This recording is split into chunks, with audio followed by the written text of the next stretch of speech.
Good morning, Vante. Good morning, Babel. How are you today? Babel, I was telling you about how I was fiddling with all my settings for Twitch to see if it would cooperate. And it's not giving me that error, but it's not it's not doing anything. So, oh well. No Twitch output today, but that's okay. Hopefully hopefully the YouTube output should be all right.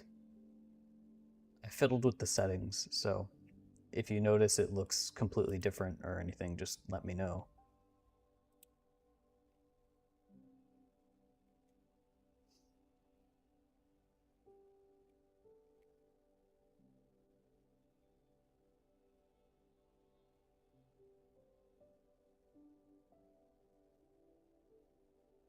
Yeah, it's probably because I had to log out and back in to Twitch, and it just might be that. I don't know. As long as YouTube's working. Here, I'm gonna swap my screen over to art while I get my tablet ready. I need to post it in Discord, and I always forget to do that. Discord and Blue Sky. I always forget.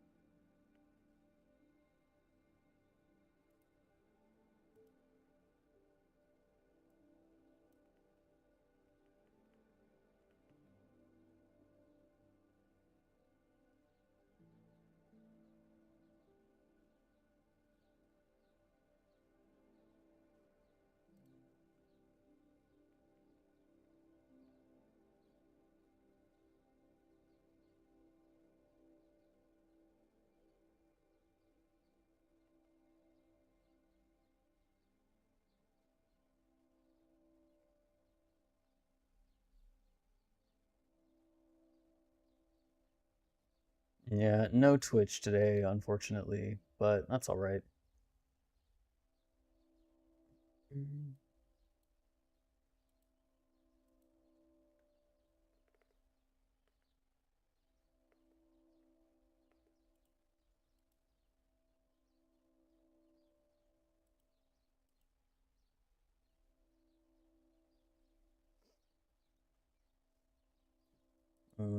Yeah, and YouTube's giving me an error as well, unfortunately.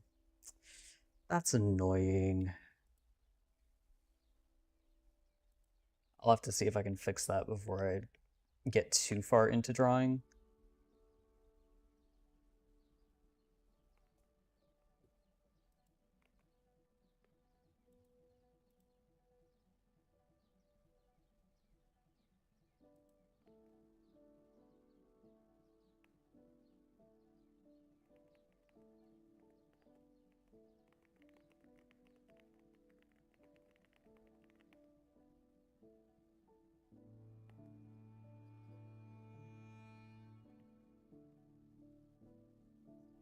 Hello, hot mama. She's great. Who is she? This is Saoirse, though you're probably going to hear her more often referred to as McGowan because that's her last name. And she's one of the knights that serves at Coldwater. So she technically, right now, works for Domingo and Levi.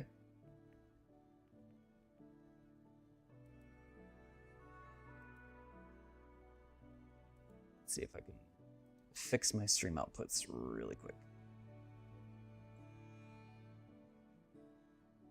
It also says my quality is poor, so I might have to stop the stream and restart it because I don't want it to be really, really low quality. We'll see if I can get it sorted though.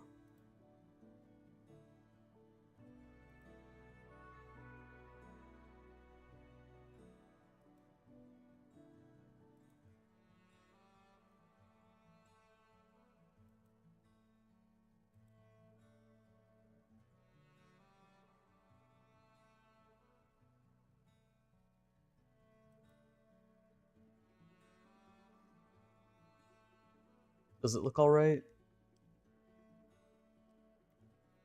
Because essentially I was trying to fix the Twitch issue, and Twitch wants you to output at a lower bitrate than what YouTube wants. So I lowered my bitrate, but that means the quality might have gone down. And now YouTube is actually sending out 2 streams, even though it's only supposed to be putting out 1. So there's technically 2 live videos on my channel right now when there should only be 1. It's done that once before. So it's just the multi-stream thing being broken. That's what I get for trying to do both Twitch and YouTube. I'll probably just stop bothering with Twitch because it's creating more headaches than it's worth. That's a shame, because I had hoped, because I know there's a couple of people who prefer Twitch. But what you'll probably see is once I start moving this canvas around and start actually drawing on it, you'll probably see the quality go down. Because it's just a static image right now, but once I, you know, move around and I start doing stuff like actually drawing stuff, you'll probably see the quality go down. That's what I was trying to avoid, but we'll see. Right, Blue Sky. I did the Discord, but not Blue Sky. Let me put it there.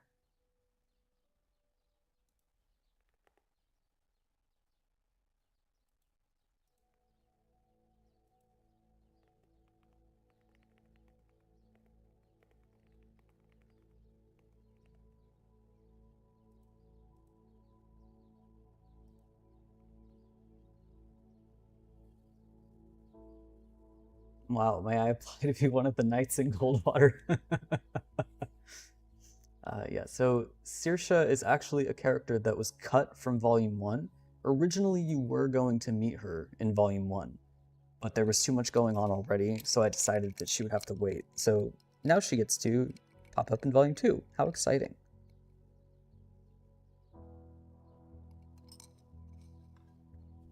And I should have looked up some references for lighting and such. I did like some very rough sketching for what I think the lighting is going to be on the portrait, but I might change that.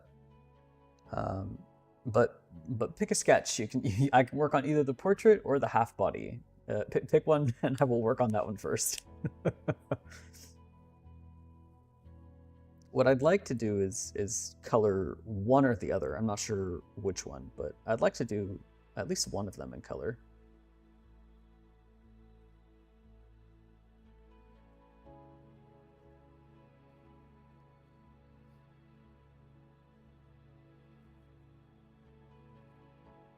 Body, all caps. So okay, so that's a 1 vote per body. Curiosity, I am going to peek here. Okay. Yeah, for some reason there's 2 streams going on YouTube. It's done that once before, and I don't know how to fix it. I'll just have to delete the other stream after I'm finished, but oh well, that's annoying. Hopefully people can come to the right one, because I don't want someone to be hanging out in the chat for the other stream that I'm not watching, and just make them think that I'm ignoring them because I'm not. Oh well. Oh, Victoria, welcome in. Good to see you. We have 1 vote for body, 1 vote for face. Fonte, are you going to be our tiebreaker?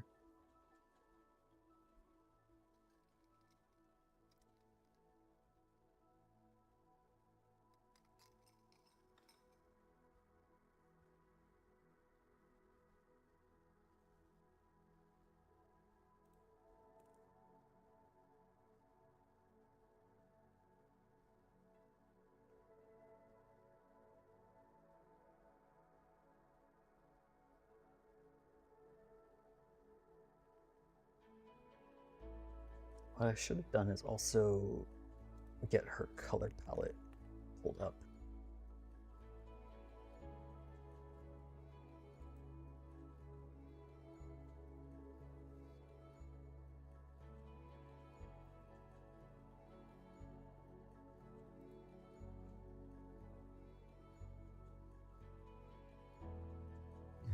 Okay. Vontae votes body. Okay, so we'll work on the half body first. And don't ask me what her arm is doing. We can pretend that she's like I don't know,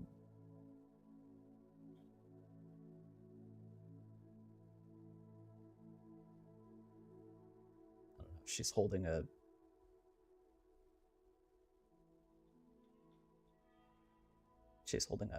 pint of beer after work or something. I don't know. I don't know what she's doing with that arm. I just wanted her arm to be up.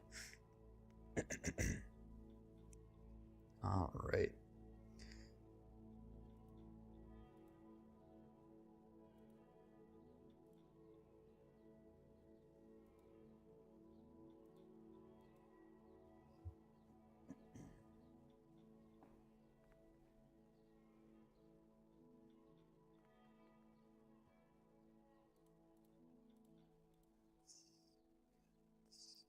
Delete these.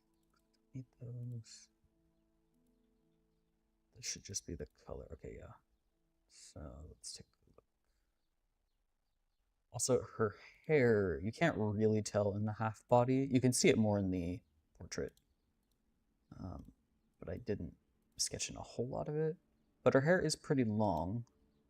So what I will probably do is, because I have the strands of her hair kind of going this way, I will probably have her braid, which you can kind of see back here behind her neck, come like down here.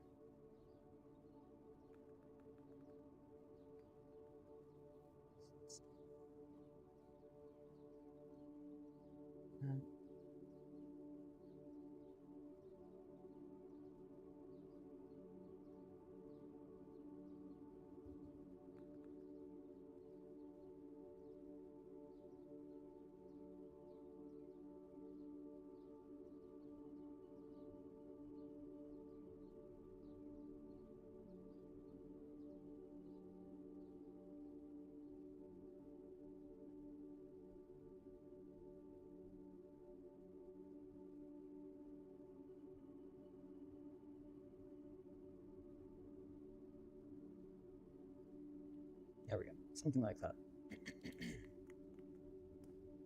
Saying hi and waving for us to come closer. Did I put it on blue sky? I think I did.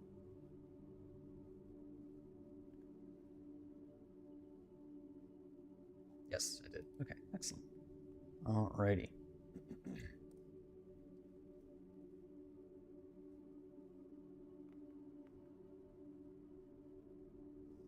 YouTube is giving me the option now to create a second stream that is vertical and people can find it or view it from their shorts page, I guess, which is interesting. I don't think that would work for my art because I'm not working on art in a vertical format right now. But it was an interesting little pop-up that I just noticed it gave me. They just kind of give me random options and they don't really explain or tell me why they're there. They don't tell me like, oh, this is an experimental option, or you've unlocked this feature because you have like enough watch time or something like that. So I don't know. Okay, so now you can kind of see a little bit more of her hair, and it's not going to be the correct shading or anything like that because I'll work on that later. Just so you can kind of see. Oh, but I did forget.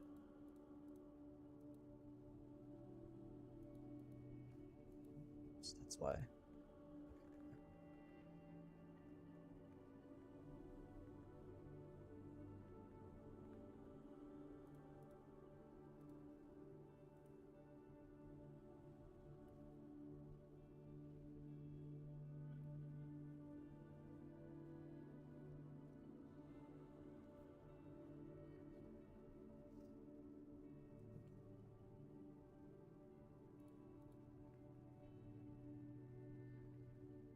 They'd probably crop it. They would, and the problem is that I wouldn't have any control over where they crop it. So I don't think it would be a particularly good viewing experience for anyone who kind of stumbled across it, which is unlikely to happen anyway. But if someone were to stumble across the stream, I don't think it would be a good viewing experience because I don't, like, I'm working zoomed in right now. And what if it what if it cropped the view to like right here? Like that wouldn't be a good viewing experience for anyone. So I don't know. It might be worth trying in the future, but I feel like I'd have to be keeping in mind what I'm working on and make it vertical orientation friendly. Because I doubt that there's any kind of advanced tracking built into that stream setting where it is looking, for example, where my cursor is and therefore keeps my cursor, you know, focused. I doubt that there's anything like that because I'm guessing it's more thinking of it in terms of like video games where your character in a video game is usually at one set point, usually the center of the screen. So you can pretty reliably keep your field of vision cropped to the center and you'll keep most of the material. But art doesn't really work like that. I don't know. All right, let's see. So I think I need to merge her sketch lines together because I don't think I've done that yet. I think everything is still separate. Yeah, so her head is separate. I believe this is her sword belt. Yeah, it's her sword belt and her bandages. And then this should be, yeah, that's the rest of her body. Okay, so I have to merge these together. I will probably keep her head separate. Not sure.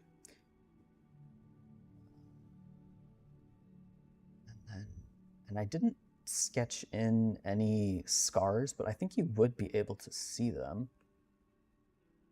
Most of her scars are on her back and her shoulders, but I feel like you'd still be able to see a fair bit of them kind of, let's see here, kind of creeping around the side, like over here. You'd probably be able to see some through here and kind of coming around to like the front of her, but most of them are on her back. I don't know. I'll have to think about whether I want the scars to be, one, visible, and two, lined, or if they're just going to be like color texture elements. Because remember when I was talking about how Windermere, in the last stream I was talking about Windermere and their justice system being a lot more hands-on in terms of punishments versus the Empire, at least by the books. Obviously, the Empire does whip people as well. They just don't advertise it the way that Windermere does. In Windermere, that's a very standard punishment. You can be flogged for a lot of different things because it's a very standard punishment. And it's particularly standard in military. So McGowan tends to have opinions, and she has been flogged for her opinions many times. So she has a lot of scars from that. But she's a pretty powerful knight, and she's pretty reliable, so she still gets to be a knight. She just is a knight that has a lot of opinions. All right, let's see. I was going to clean up that. Is this part of her? Yes, okay. So I was going to clean this up a little bit.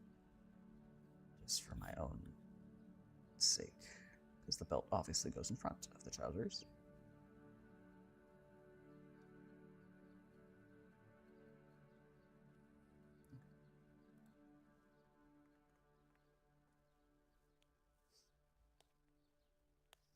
Sarah, welcome in. It's good to see you.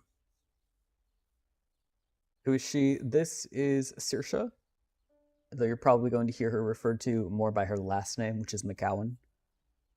She is one of the knights currently serving at Coldwater. She's a very opinionated knight. To her own detriment, she's very opinionated. All right, let's see here.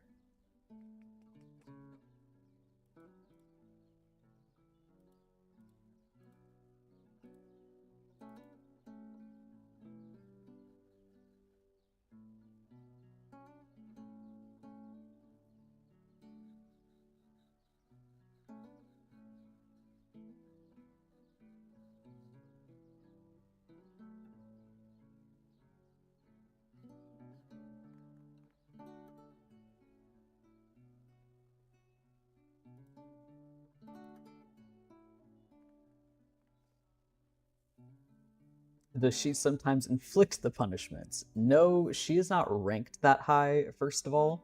So she doesn't get to decide who gets punished. She's just not that high a rank. And when it comes to the person who does administer punishments, the actual act of doing the punishment is performed by the executioner. Coldwater has a dedicated executioner who does all of that stuff. But in terms of who decides who gets punished, Domingo decides, and also Levi has the authority to decide. Technically, Irma Allermain, who is... You meet her in Volume 1, but she's not super involved. You only see her a handful of times. You don't even get to learn her first name. I found that out. I found out a lot of the knights I tend to refer to by their last names, because they're usually called like their title and their last name. Except for Domingo and Levi, who are main characters, so I wanted to distinguish them. So you hear her called Allermain. That's her last name. Her first name is Irma. So Irma is also a sergeant. She's the same rank as Levi. So she can decide that person needs to be punished, but they'll be sent to Coldwater 90% of the time. Or like 95% of the time. They'll be sent to Coldwater and they'll get flogged there, and then they'll get sent back to work. That's the formality of how it goes. And the actual flogging is performed by the executioner. You have to march yourself over there, and you have to clock in, and they're like, all right, it's whooping time.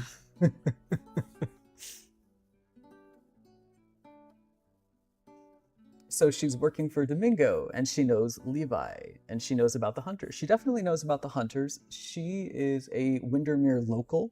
She's not from the Empire. A lot of the knights, like 90% or more of the knights working at Coldwater, are local to Windermere. So only really the officers, so Sergeant Allermain, Sergeant Sterling, which is Levi, and Domingo, all those officer ranks, the people who make the decisions and have the authority, they're from the Empire, and they have the Empire's interests in mind. But the actual locals, the people who are doing the work, those are locals. So Saoirse is one of the locals, and she's the one actually on the streets doing the work most of the time. And as you can imagine, they don't particularly like that. But they also want to serve their city. So that's why a lot of the knights are doing what they do. Because the knights function essentially is what you would, in our modern day, we'd probably consider like the police. This is like as close as you can get to the police in historical inspired wherever the hell we are. I remember Allermain. Yep, Allermain. I think you meet her very early on. She's the sergeant who takes over the Warbling Wren tap room. And she kind of has her base of operations there while she's doing some investigations. Saoirse does not work under Allermain. Saoirse is stationed at Coldwater, so she's rooming and all of that at Coldwater. She's not rooming at the Warbling Wren, excuse me. And her rounds tend to not really take her that way. She's more familiar. If you want to, I will provide a visual diagram. And one day when I have infinite money, I will commission someone to make a map, but I don't have infinite money right now. All of my money is going towards the audiobook. Let's see here. So this is, picture this like a very, oh my goodness, I can't even draw a straight line today. All right, just picture this as a very cropped in map of Windermere. You're only going to see a little bit of the city. And let's do...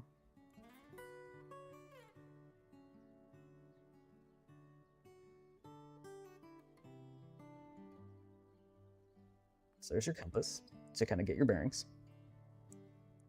Job is a job after all. It is. And Saoirse comes from a family that have been working as what are now called Royal Guard, but specifically in Windermere. She comes from a family that have a very long history of serving the city of Windermere, so it's a no-brainer for her that she would do this. It's the right thing for her to do, and she wants to serve the city that she loves very dearly. You will get to know Saoirse a little bit more, obviously, in Volume 2, because she has some very specific thoughts and very specific reasoning for why she does what she does. And you'll get to learn about that as you meet her and see how she feels about the Empire and about her city. Saoirse literally means free-spirited. It symbolizes freedom, independence, and strength. Yes, it does. But yeah, she knows about the Hunters. She's been a Windermere local, born and raised. And she has interfaced directly with Domingo and Levi because she is at Coldwater, so she's not really separated from them. It's not like Alermain has like a unit of knights that she is commanding at Warbling Wren, and they are separate from Coldwater because, well, I was going to illustrate that. So yeah, Saoirse is very much right under Domingo's nose, so he's very present. So a very simple. Okay, so how big of a scale am I going to make this? So let's say here's Coldwater, right in the middle, which is not, it doesn't fall like directly in the middle of the city, but for the purpose of this map, I'm putting it right in the middle. So here's Coldwater, there's the river, and basically there's another river that comes in, and they both kind of conjoin like around-ish Coldwater, and then they both go that way. And if you go this direction, you get to the church. The church is up that way. And this area, this kind of district, the closer you get to the church, the more wealthy people are, and the better the area is. And the Wren is kind of like over here-ish. That's not a very good circle. There we go. The Wren is up that direction. So they're a fair bit north of Coldwater. And then once you go south of Coldwater, and particularly once you go southeast, this is like the really, really bad area of town where it's all gross and grimy and there's a lot of crime that happens. So it's more common for knights to be sent that way because that's where a lot of the crime happens in Windermere, because that's the seediest part of town.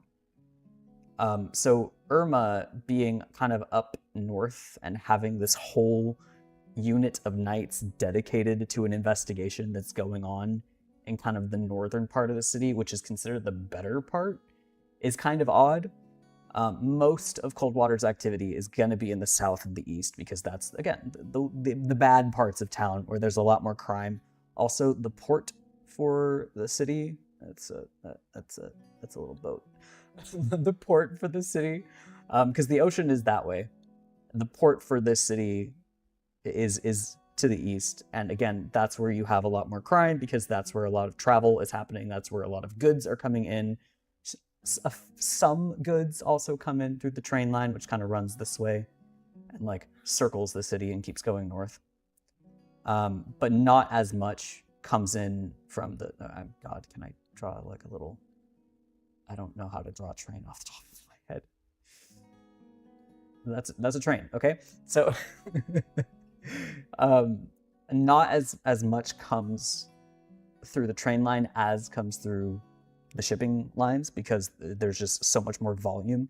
So most of the activity that the knights from Coldwater deal with is in the east and the south. So that's really where it takes off.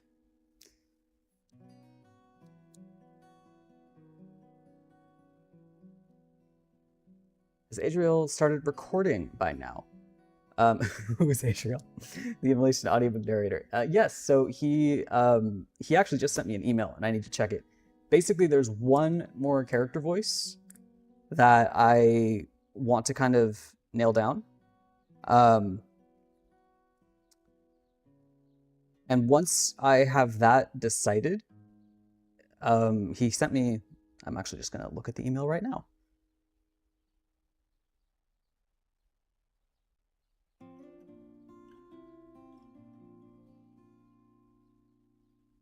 Okay. Basically, there's one more character. He's gone through, Adriel has gone through all of the characters except for characters that like don't really matter. There's a couple of characters that have like one line of dialogue and then you never hear from them again. They don't matter. But the main characters, he's gone through and given me voice lines for each of them so that I can decide how they're going to sound and whether or not his approach to them is correct or if he needs to adjust pronunciation. Like me trying to explain that Serge is pronounced Serge instead of Serge because a lot of people read it and they assume it's Serge, but it's Serge because it's the French pronunciation, and that isn't particularly obvious. So stuff like that. I had to go through and I had to clarify all that stuff. I had to provide pronunciation guides for things like the Rotherdaire River, all that kind of stuff. So I went through and I provided all that information. He got back to me with some character reads and like a demo reel of a bunch of different characters, and I could sign off like, yep, this voice sounds good, or no, this voice, I want to change that, so on and so forth. So we just have one character left, and he sent me, he just sent me a couple more reads of that character to get her voice correct. And once I sign off on that final voice, basically it's completely in his hands and he takes over from there and will be doing the full recording. And then from that point, I will just be reviewing for things like if there's mistakes, or if I can hear audio editing and I want that cleaned up, or if something isn't pronounced, like maybe I forgot to give him a pronunciation guide for something, which is very possible. Little things like that, but that's all I'm going to be looking for once he's gone through and done the full audiobook. So we're in the last stages of the pre-planning, and pretty soon it's going to be handed off entirely to him and he will do the full recording. I don't know exactly how long that's going to take. It's approximately a 15.5-hour audiobook, give or take. And I am not paying a super high rate. He was very willing to work with me, which I'm incredibly grateful for. So I'm not paying a super high hourly rate because I have to pay him per hour of audio. So, which is why it's expensive. So because of that, obviously, and this is his full-time job, recording voiceover material is his full-time job. So obviously he is going to be prioritizing projects and gigs that come his way. I lost my train of thought because I was reading something. He's going to be prioritizing different gigs that pay more, that have sooner, that's not the right word, but faster approaching deadlines. So it's very possible that someone comes in and is like, hey, I'm going to pay you this much to do this and I need it done in a week. So he'll say, okay, and he will pivot to focus on that instead, and Immolation gets pushed out a week. And that's perfectly fine, because again, I am paying him a lower rate. He was very willing to work with me, which I appreciate. I'm paying him a lower rate, so Immolation is not as high a priority of a project. So I don't know exactly how long it's going to take because of that. It depends on what his workflow is, if he gets another gig, so on and so forth. But it's going into his very capable hands. I trust him to handle it. So we will get there when we get there. You should add a map to the next book. It sounds very interesting. I would love to add a map. It's very expensive. It would probably be more expensive to add a map to the book than it is to have the audiobook made, because I have to pay for commercial rights, and commercial rights are usually either a 100 or sometimes up to a 200 or 300% increase from the base commission price. So it's very expensive.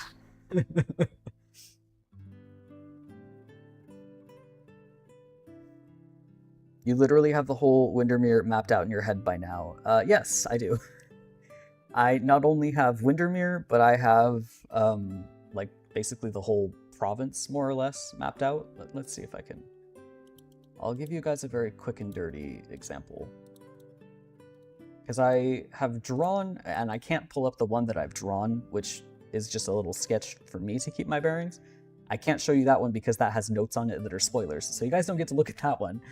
But I can show you a very simple kind of layout here. So I don't have things like the exact coastline or anything like that, but to give you an idea, we've basically got, and this is not going to be to scale at all, but imagine this is like ocean.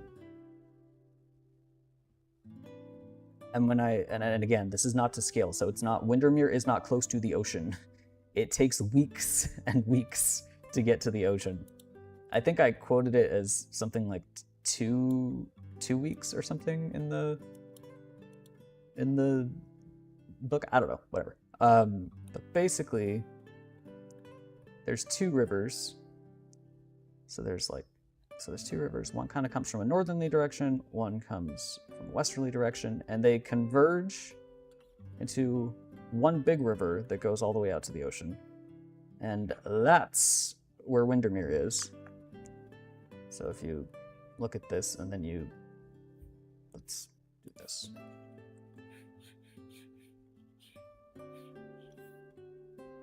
We're gonna do what they do in those like science and like textbooks where they like, look, here's a big view of this smaller thing. It's like looking at a cell closer up. So you have Windermere, and basically you have, again, the rivers come in and kind of converge. It's not centered though. That. So you have Coldwater, which is like near-ish the center of the city. Basically, Coldwater is on a man-made island that wedges itself into where the rivers converge. And it's basically like its own little fortified island town. And it can, in fact, seal itself off from the rest of the city if it wants to. There isn't typically a need to do that, but this is also one of the gates that you have to pass through if you're going back and forth over the river. So it's one of the ways that they kind of watch how goods come and go. And then if you go, again, this is not to scale even remotely. You go this way, again, this is like the nicer district. All of this area up here is nicer and more, it tends to be more wealthy. And you have the church up here. And the church also has, similar to Coldwater, I think I'm trying to remember the phrasing that I used in the book. But I think the phrasing that I use is something like where the church is a town, Coldwater is a village. It's something like that. So in the way that this is like its own little fortified town, there are walls and everything dividing the church off, even outside the cathedral itself. And all of this is like its own little district. And this is where a lot of the lay people who work for the church but are not clergy, that's where they live. And that's considered like one of the most highly desirable places to live in the entire city. And a lot of people think that area, that original district, they think that that's the original city of Windermere and that everything else grew up around it. And then we have like the Warbling Wren is kind of like here-ish. And let's see, what are some other locations that we have? You have to go like way, way, way out towards the ports to get to the Cannoneer, which is like over there. There's Ginger Cap, which is also kind of somewhere over there. Aoife and Irwin live like over here-ish. I'm not exactly sure where I put their house. And then the other locations I can't mention because they're spoilers. But there are other locations. Oh, and then if you go this way, if you go west and you leave the city, you end up in the countryside where there's like all the farmland and like all the windmills. That's like the worst windmill. That's not how windmills look, but whatever. There's a bunch of windmills and kind of all over the countryside and everything. That's out to the west because one of Windermere's big exports is grain and flour.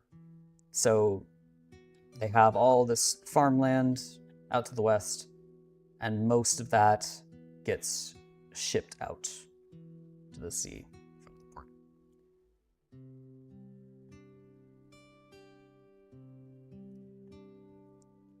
See, there we go. Look at look at Ponte coming in with the references.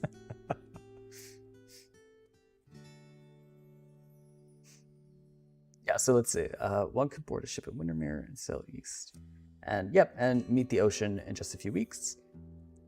And where our beloved lady was a city unto herself, Coldwater Keep was a village. Yes, exactly. I'm surprised that I remembered those off the top of my head. But yeah, and the general idea here is that the rivers flow this way out to the sea. But the wind brings ships in because it provides enough to get them past the current of the river. And it also, obviously, is what powers all the windmills. So that's why Windermere is situated in the position that it is, because it's a good spot for its needs. And then if you were to zoom out a little bit further, I'm not really sure. I don't have like the scale of this exactly in mind, but let's say that, oh goodness, let's say that this is Windermere. You've got your rivers. The ocean is that way. And the train line kind of goes like, and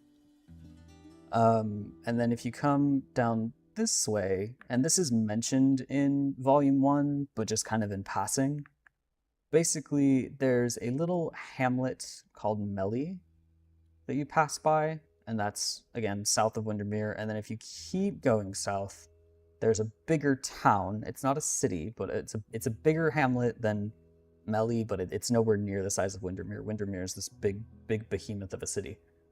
But there's a little town, and that is called Parvin. And that's much further south. And Parvin is one of the places you're going to go in Volume 2.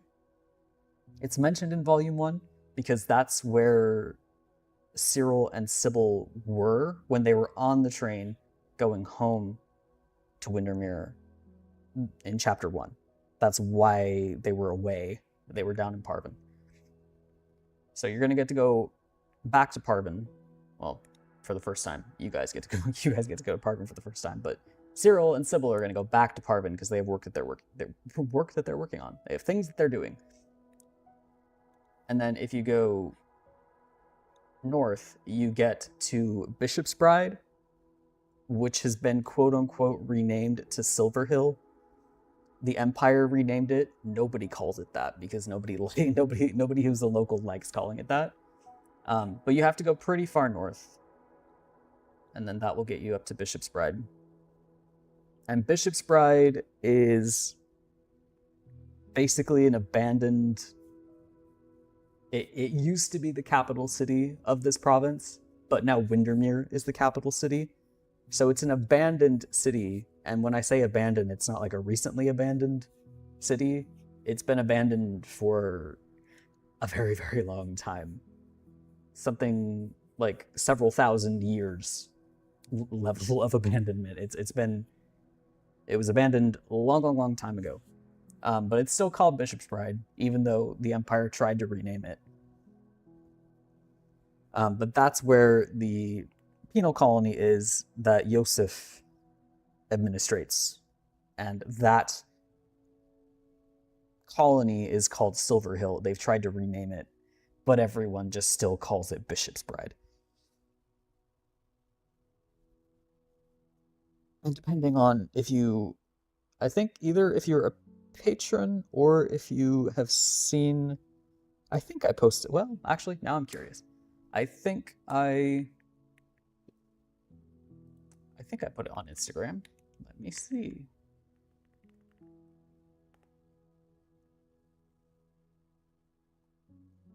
This would have been a long time ago.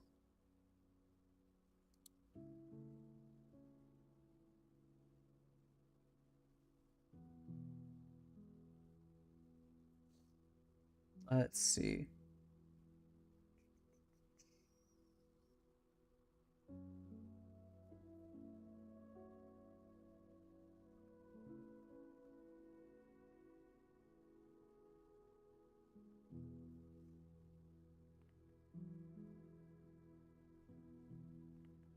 Yes, I did mention it. So there's a university that's up in, you can choose to call it Silver Hill or you can choose to call it Bishop's Bride. But there's a university up there, and that's the university that Ambrose went to. So there's like a university up there and a penal colony, but pretty much everything else is just, there's not much left up there.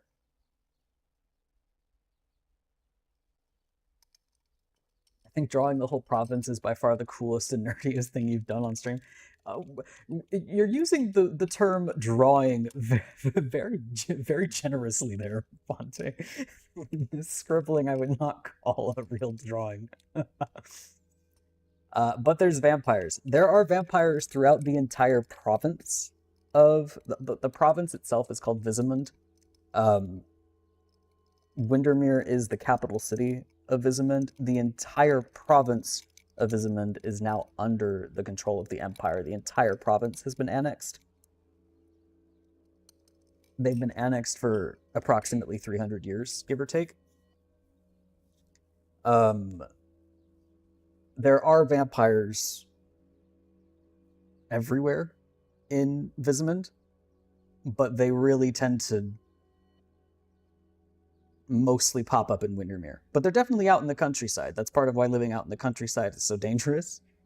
But most of their activity tends to be in Windermere, because that's just where most of the people are.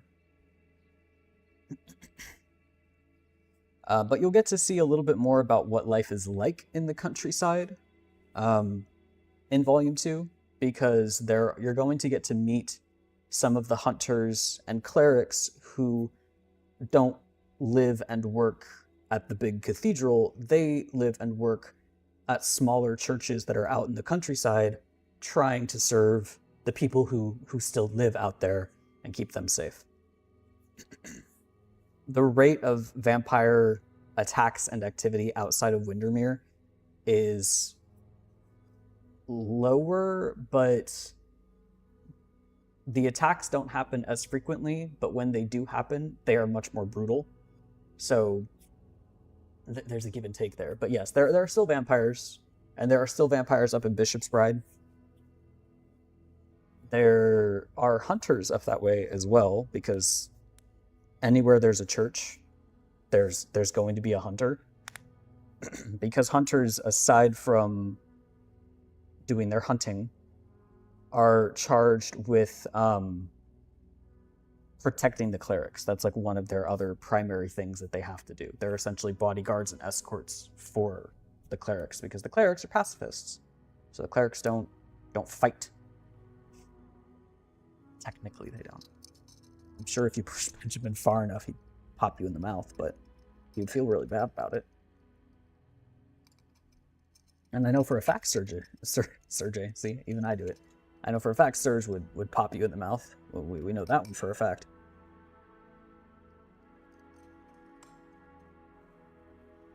You should think about properly drawing the map yourself. You can still commission the high-quality version of it when you have infinite money. There are things that I am willing to draw myself, and I would not consider the map to be one of them. I really want, and I know it's silly ultimately, but I really want the book in every way that's possible. I want it to feel professional and done to a high level of quality. And I already struggle enough with drawing stuff for Immolation, because my vision of what I want the world and the characters and the artwork for Immolation to look like is so beyond my current level of skill that it's really hard for me to draw stuff for it. Because I want it to look better than what my skill can currently achieve. And I don't want people to look at my art and think, oh, that's like a perfect representation of what it should look like. Because it's not. It's just me being a silly little guy and drawing stuff because I like drawing stuff. But it does not align perfectly with what my brain imagines. It's just the limit of my skill and my time. So because of that, I don't necessarily want to limit people to my artistic ability when it comes to things like the map and so on and so forth. It's like the trailer, for example, that I did for Volume 1, I really don't like it. I just wanted to do something to celebrate the fact that the book was published and just something because it was fun. But I am really not happy with it because there's so much that I look at in that trailer and I'm like, wow, I really don't like that. That is not an accurate representation of what I want, but I was in a rush to get it done. And again, it's beyond my skill level. So for all of those reasons, I would prefer that for the actual physical print book, I want that to be done as professionally as possible, and that is currently beyond my skill level. Maybe in future books, that'll be different, and I'll have reached a spot with my art where I can do that, but right now, as it is, I want it to be done by someone who has more ability and skill than I do. Which is the same reason why I decided to hire an audiobook narrator rather than narrate it myself. Because people had asked me if I would just narrate the book myself. And again, I want it to be done by a professional, someone who has practiced and who has the skill and can do it to a better standard than I could. Because I think that'll be a better experience. Where is my... There it is.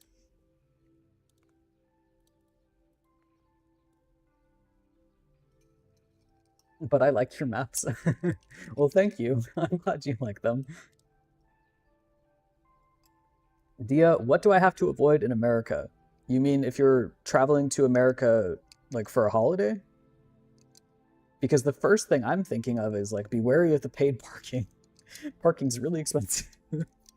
But I don't know. It depends on where you're going. I am not super well traveled, even within my country, because my country's huge. I've only been to a few places.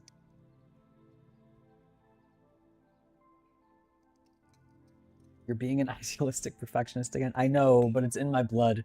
I cannot escape it. Every artist is its own worst critic. Yeah, I know. What are you talking about? The trailer was great. Well, thank you. I'm really glad you liked it. I mean, I'm satisfied with it, I guess, for where my art was at the time and the time constraints I was working with. It's fine, but there are definitely things that I look at and they're not accurate to how I would actually like to portray the story and Windermere. And if I had had more time, and especially if I had had more energy and more artistic ability, I would have done it differently. But that's kind of the reason that the YouTube kind of sits dormant the way that it does. And the alternative is, oh, well, I just don't post anything at all, because then I'll just be waiting and waiting and waiting until my art is quote-unquote good enough to represent my ideas at a level that I would be satisfied at.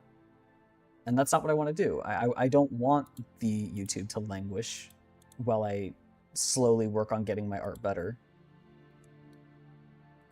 But it's difficult because then it gives people the wrong impression, I guess, is the word. Yeah, no, whatever. We're just gonna do this. And especially as I'm working on a really big project like Immolation that goes through several stages of development, things will change. And if I draw or write something a particular way and then change it later, people are going to be confused, and I don't want that. So I have to pick and choose what I can draw or write and put on YouTube or Instagram, etc., because a lot of it is going to change as the story develops and as developmental editing progresses. Like, for example, I have drawn a bunch of art of certain scenes and stuff in the book. And when I say book, I'm referring to Volume 2. I've drawn a bunch of stuff for Volume 2, and then I ended up cutting out that entire plot point from Volume 2. I think I mentioned that in the last stream. I cut out that entire plot point. And if I had shown any of that art, it now wouldn't make any sense because that whole thing has been cut. So there's a balance there I have to try to reach with I want to do art and I want to post it, and like I have a bunch of speed paints that I've recorded, but they're for things that might change as development continues, and it's really, really hard for me to decide, okay, that one's okay to post if I don't know for sure if it's going to be used in volume 2. I don't know. It's tough. It's a tough balance. I need to visit New York City during the summer if the flight is not canceled. I have never been to New York City personally, but I've had a friend of mine went semi recently, and my parents, I believe, went for their anniversary last year, either last year or the year before, and they all had a wonderful time. New York just is quite expensive, so just be prepared for that. New York is quite expensive.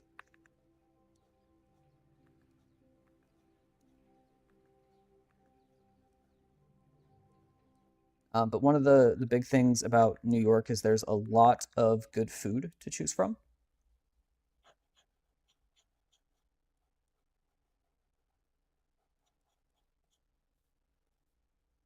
So make sure you have some restaurants in mind that you really want to go to. And keep in mind that if you want to go to a restaurant, like a particular restaurant, especially one that is popular, you will want to get a reservation.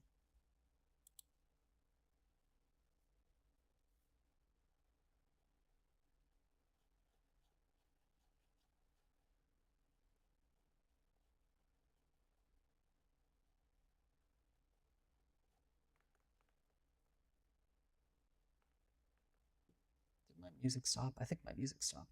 It did. Okay, there we go.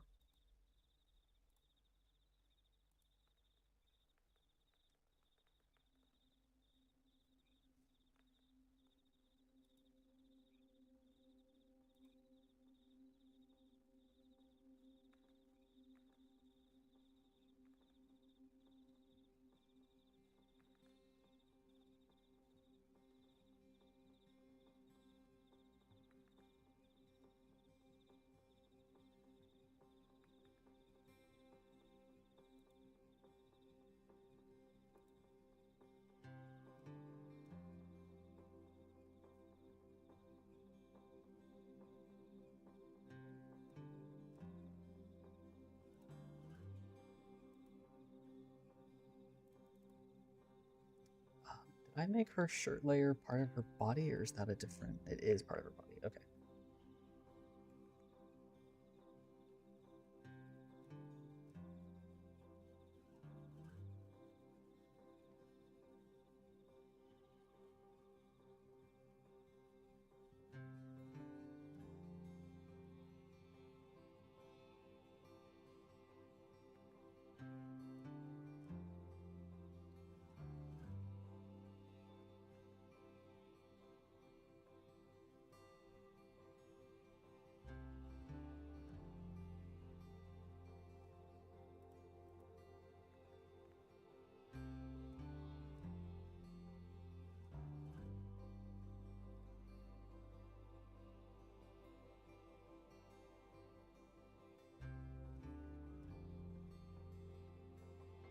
I heard that the food there is very sweet and plentiful.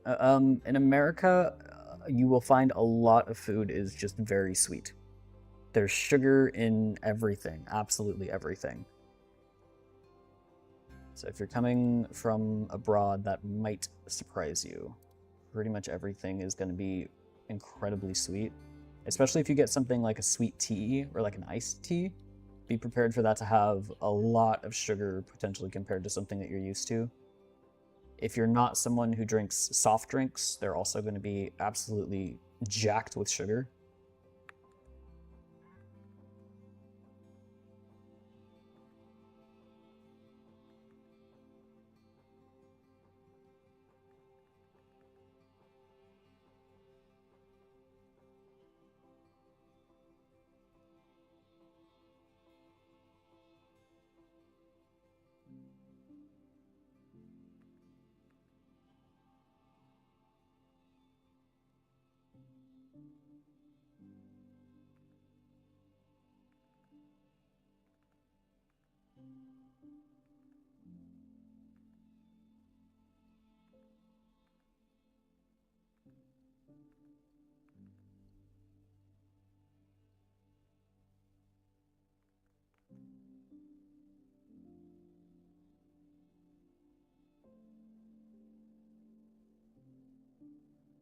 Cola bottle is 3 times bigger. Oh yeah, you can get soft drink cups like the size of a small child.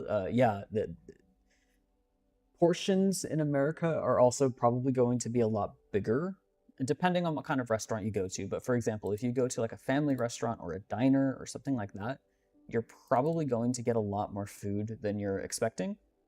And the idea generally behind big portions is that you should be able to take home like probably half of that food and have leftovers. The idea with the big portions is not that you eat all of it; it's that you have some to take home with you, or in your case, if you're visiting, you have some to take back to your hotel with you.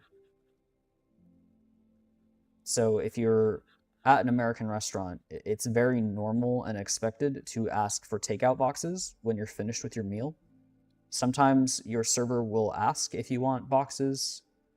Sometimes, depending on the restaurant, your server will take your plate of unfinished food away and they will pack it up for you. And sometimes they'll just bring you the boxes and you pack it up yourself. But it is very normal to have leftovers because the idea is that you always have enough to take home.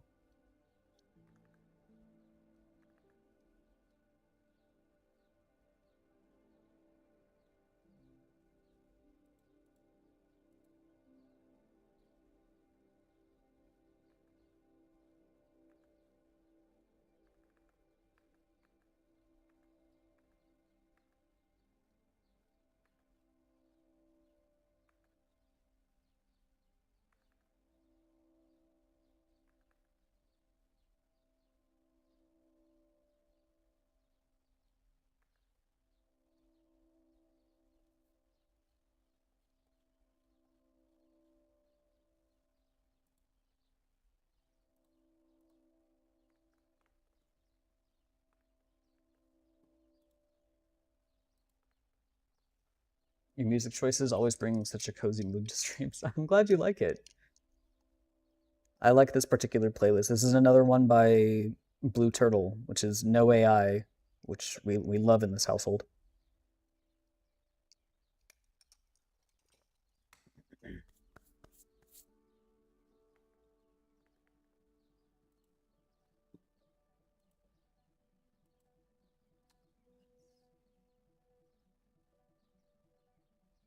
I'm probably not going to put that line there. I'm probably going to do that through shading.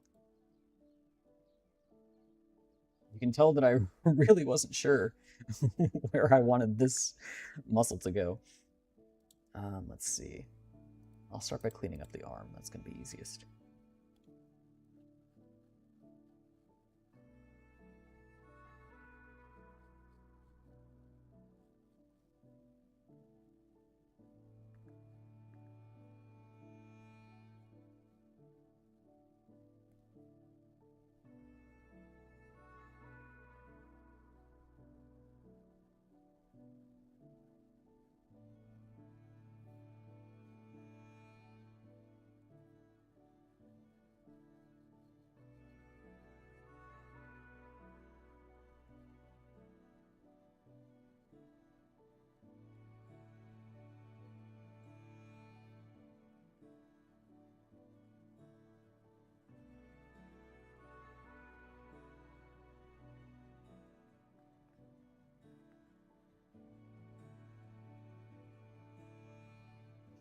What about tips? Are they really so high? Yes, you will be expected to tip.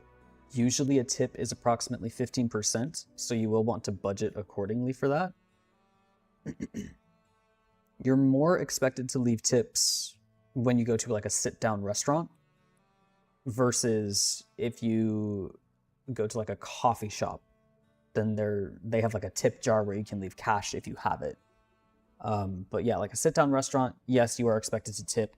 Usually 15% of your meal is a standard tip. You might also hear it referred to as gratuity instead of tip.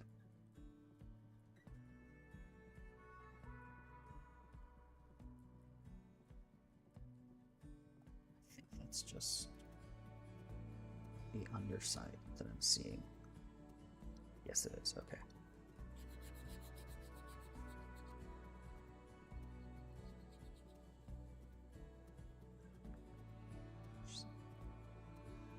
Let's do that.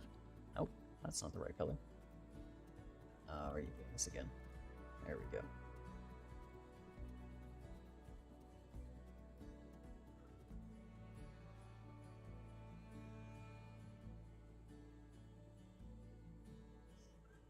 That'll work for now.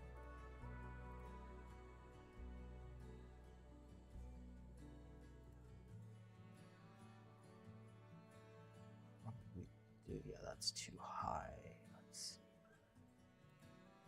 Oh, here we go.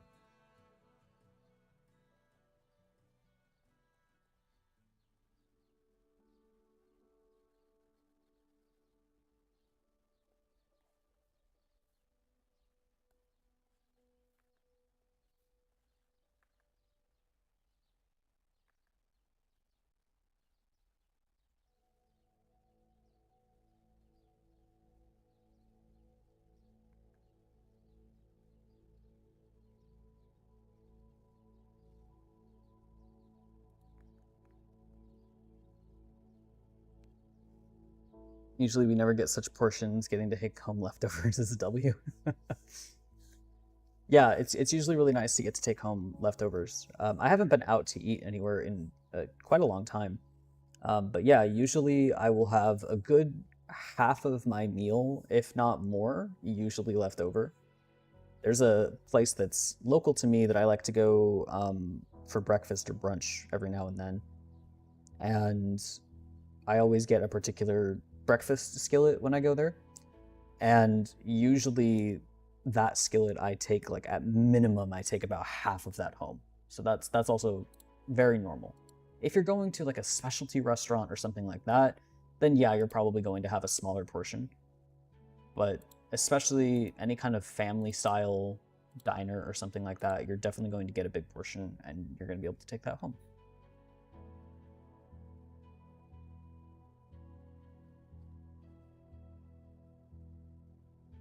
Some of this is her hair, which I'll probably clean up. All right.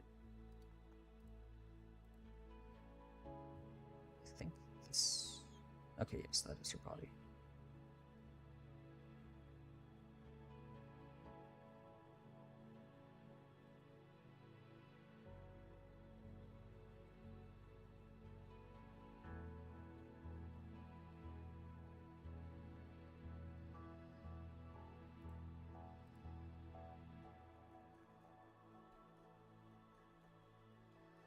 Hello, Sunny. Welcome in. How are you today? My last trip was 2 years in Verona. I've never been outside of the United States. I would love to, but it has not happened yet. The United States is huge, so I have plenty to look at first without even leaving the States, but eventually I would like to travel abroad.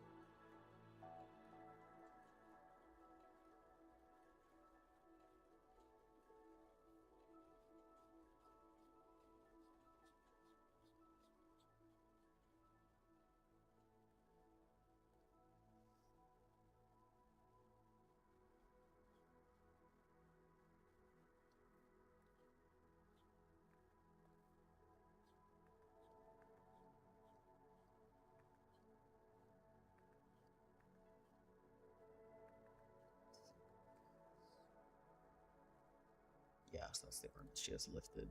I think that's fine.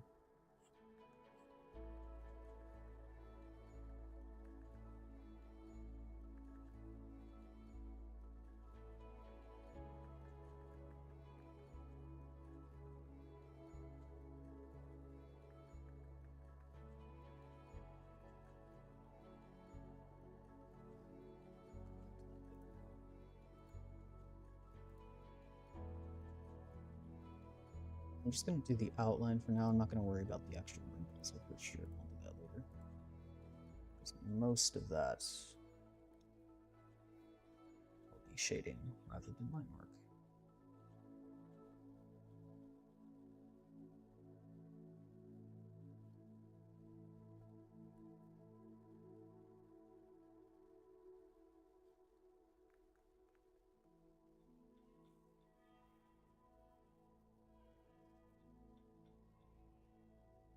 Where would you like to go? Well, my family is Greek, so I would like to go to Greece. I don't know if by the time I get there it'll still be standing, but my late grandfather actually built his house in Greece. I would like to go there before it's just demolished. But in general, I just would like to go to Greece at some point. If possible, I can meet family, but in general, our family has basically a little island kind of out there.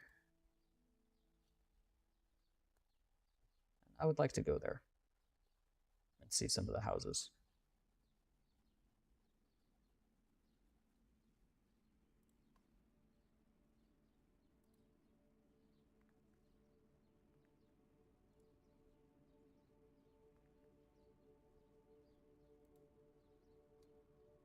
Let's see.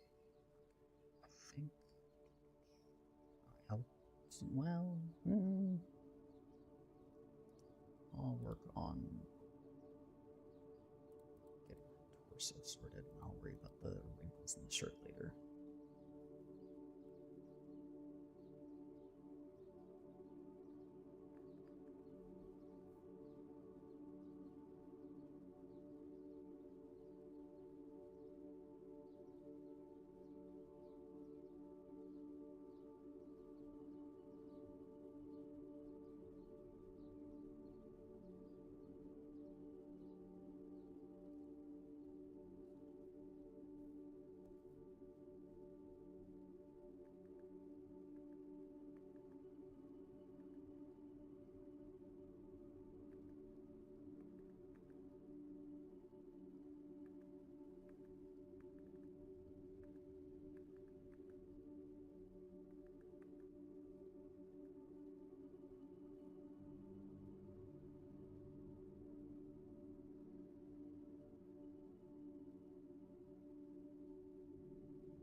You totally should. That sounds lovely. We recently said farewell to my late grandparents' house. When my grandpa on my, well, technically my mother's side, he was married to my mother's mom. When he passed away, my grandmother, who is still alive, sold that really, really big house that the two of them had been living in for like 30 years. They had lived in that house. All of my Christmases, all of my Thanksgivings, all of them were at that house. So I was very sad to see it go. But it was a very, very big house, and there was really no reason for my grandmother to be in that huge house all alone. But then when they sold it, the people who bought it, like, completely gutted it, painted everything white, and then turned it into an Airbnb. And it's looks awful. How dare you do that to the house where all of my Christmases were as a kid? Come on. Looks so bad now.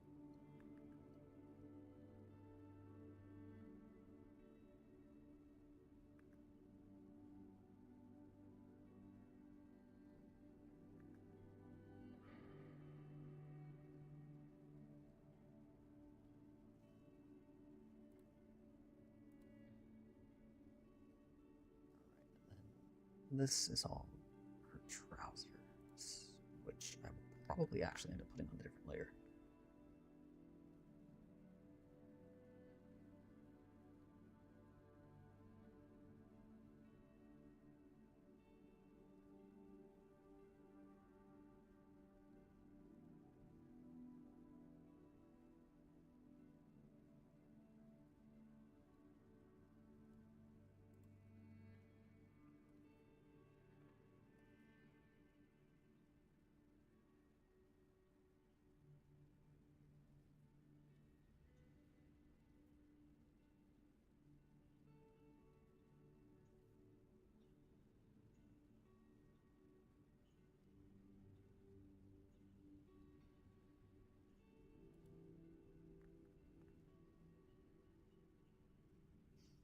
You Airbnb. I know. And basically, the way that that house was laid out, it's kind of hard to describe, but basically, the way that that house was laid out, it was essentially two separate houses connected in the middle by a very big kitchen.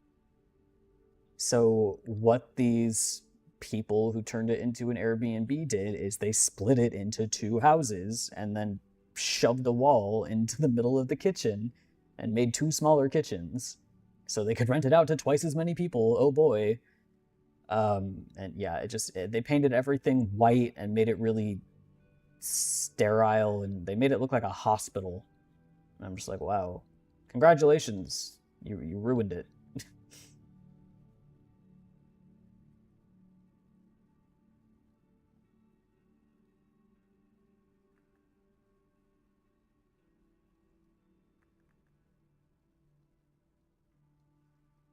And now I have to actually do like the line down the center of her belly where you can like actually see her abs, which is probably the hardest part. So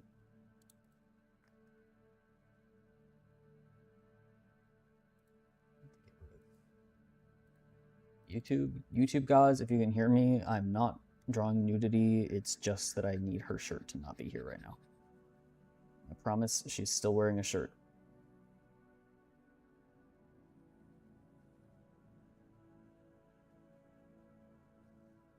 That said, Saoirse doesn't really care if she has a shirt on, so that'd be in character.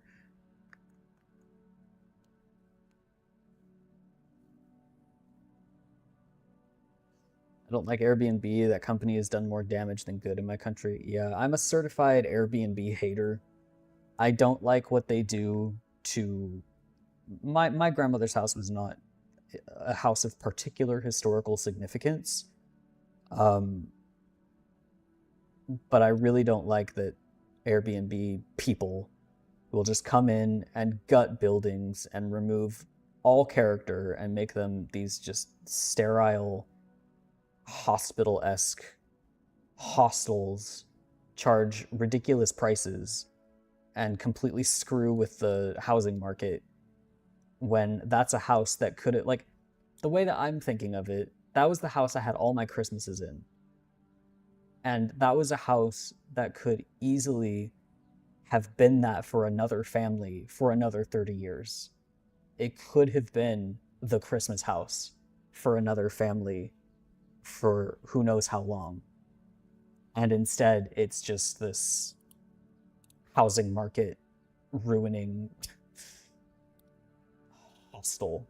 And it's just, ugh, I hate it.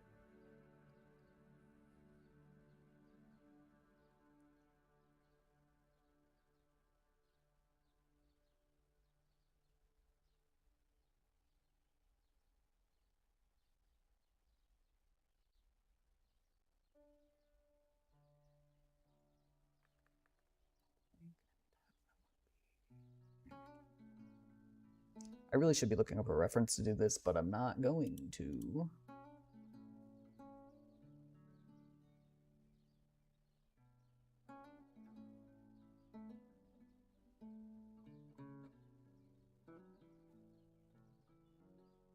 Oh, wait, so this, before I do that, it's a separate thing. That is not how you spell trousers. There we go.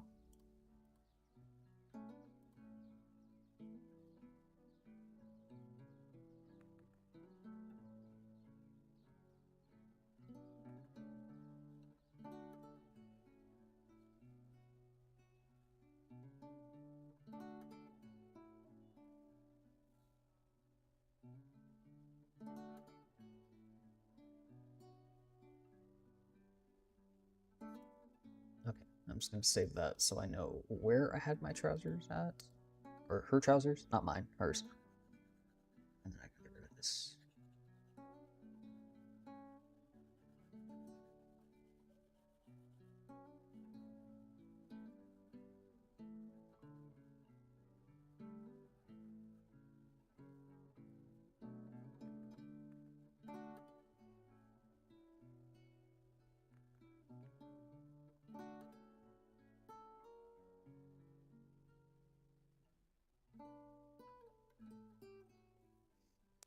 Good luck. We require Sturge's ads for our mental health. I mean, that was my childhood house as well. The new owner only left 4 walls standing there for now. Oh, gosh. Is this the character for the Hamlet head? Yes, it is. What did you say? She wouldn't care if she was shirtless? Yeah, she doesn't care. You'll see that in volume 2. She doesn't really care.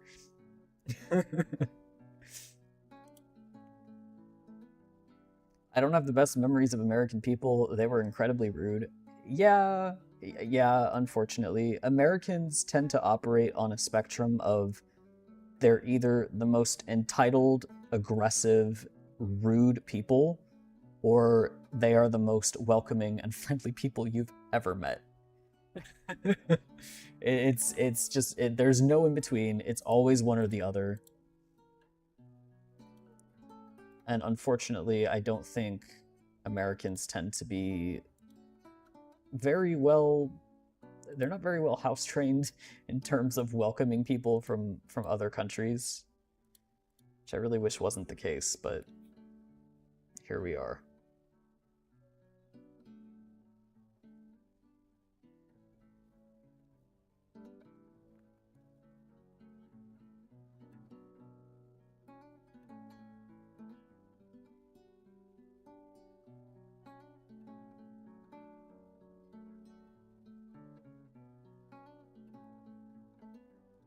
Probably do is just cheat and kind of take some of this.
My friend who works with American tourists said the same thing. Yeah, pretty much, unfortunately.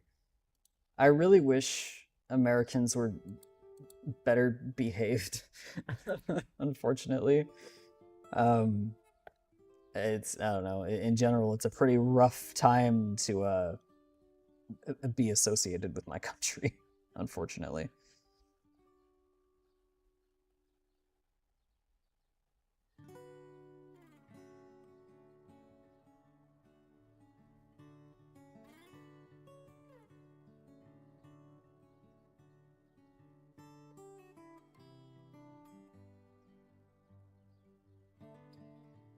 Not sure how much of these lines are going to stay, so I don't want to spend too much time on them. Because usually when I do abs on characters, most of it comes from shading. But we'll see.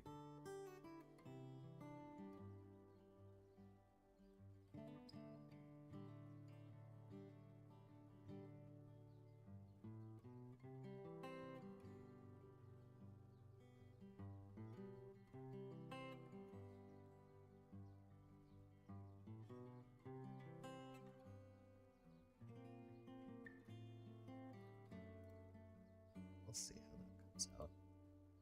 And you're not, well, I don't know. Maybe we'll be able to see. I'll probably do it on a different layer because basically you should be able...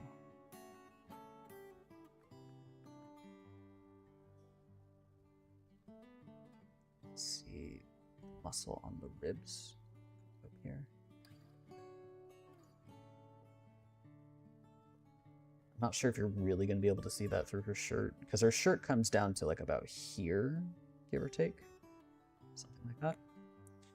So you're probably not going to be able to see a ton of that, but you can see a bit.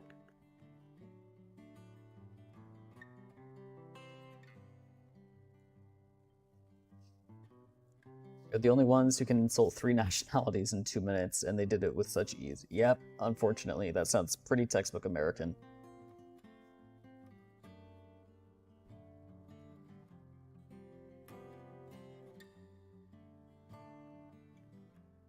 I have some American friends that are awesome, and then I meet some tourists who act very mean, and with me and my family in my own country. That sounds about right. And one of them even asked me if I was my goodness. They even asked me if I was communist. It's so Americans. One of the things that I have learned as I've grown up, and it's awful, but one of the things that Americans kind of learn as they grow up and are in school, for lack of a better word, one of the things that they're indoctrinated with is that life outside of the United States is horrible. They are essentially taught that the United States is doing everything right, and that other countries are, by nature of not being the US, are oppressive or communist or whatever. And that's something that, as a kid, even I was taught that. We're basically taught that life outside of the United States is horrible. And then you grow up and you interact. I've had the good fortune to interact with so many people from so many different countries. And you learn as an adult that, oh, actually life isn't like that, and things aren't actually horrible outside of the United States, and other people live wonderful, fulfilling lives. But kind of like what I said, how I've never traveled internationally, a lot of Americans, first of all, never leave the US. Second of all, when they leave the US, they have that preconceived notion of life elsewhere must be terrible. And that spews out in some of the very awful things that they say. And I think I was in my mid to late 20s when I found that out. Also, hang on, exactly what I was worried would happen has happened. And a friend of mine, it looks like they're in the wrong chat. Hold on. Ver, I see your Discord message. I'm so sorry. Let me try to get you over to the right stream. So, Ver, because I know you can hear me and you just can't see the chat happening. It's because YouTube, for some reason, has 2 chats. It has 2 separate streams that it's created. I don't know why that happened, but I have to wait for the stream to be over to fix it. Let me try to get you the direct link, and hopefully this one will get you to the right place.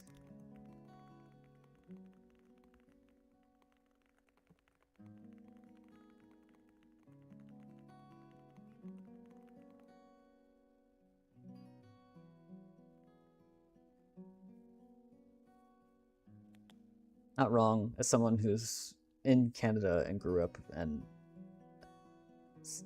Sue, there you are. Welcome in. I'm so sorry. That's exactly what I didn't want to happen. I'm so sorry. I'm so glad you could make it, though. Thank you for being here.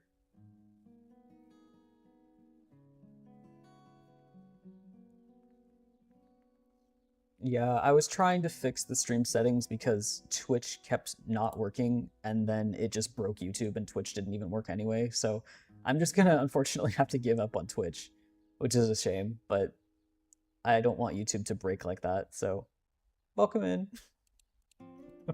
I'm glad you could make it. Say hello to Sirsha,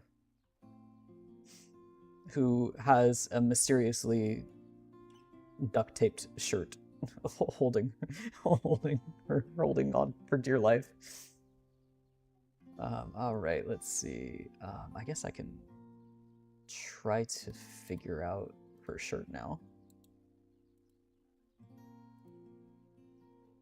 I am going to I need to put her breast in before I can figure out the shirt.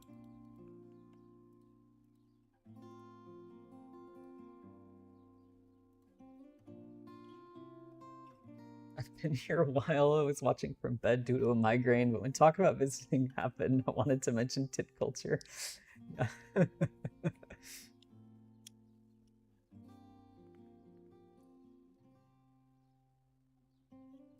I hope your migraine breaks. Thank you for being here despite a migraine. I really appreciate it. I hope it's some good company.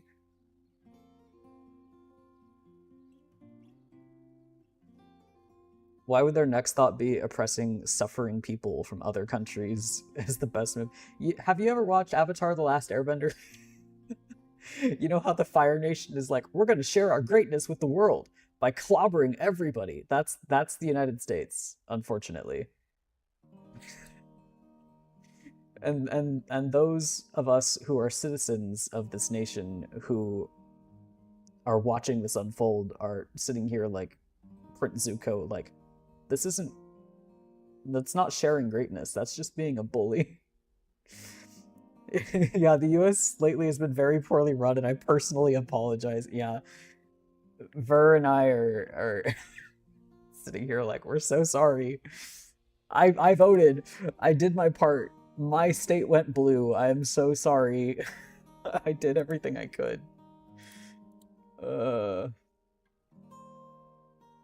And all I can do is try to grit my teeth and laugh through it. Even though it's not funny at all, it's actually horrific.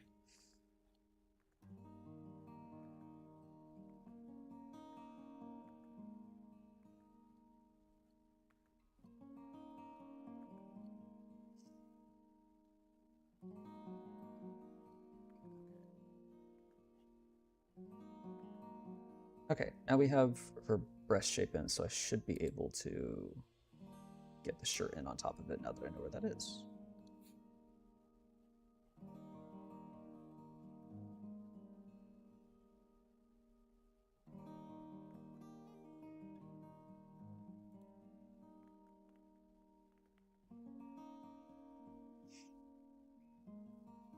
And no, I haven't, and I maybe don't want to watch it. You should watch Avatar: The Last Airbender. It is a wonderful show. The animated show, not the movie. But the animated show is genuinely a very charming piece of animation. It's fine. I'm on a whole new medication and my body is adapting. I know how that feels, and I wish you the best of luck. I hope it is a quick adjustment and that you feel better. This week has been rough for me with meds. I've been going through it. I think it's gonna get worse next week, but we'll see how it goes. Because I basically, after my whole fiasco, I had to make this a new thing. After my fiasco, I basically have to wean myself back onto the medication, which has been fun. Problem? USA guns. Yeah, pretty much. Unfortunately. But God forbid I want mental health care. Or, you know, just healthcare in general.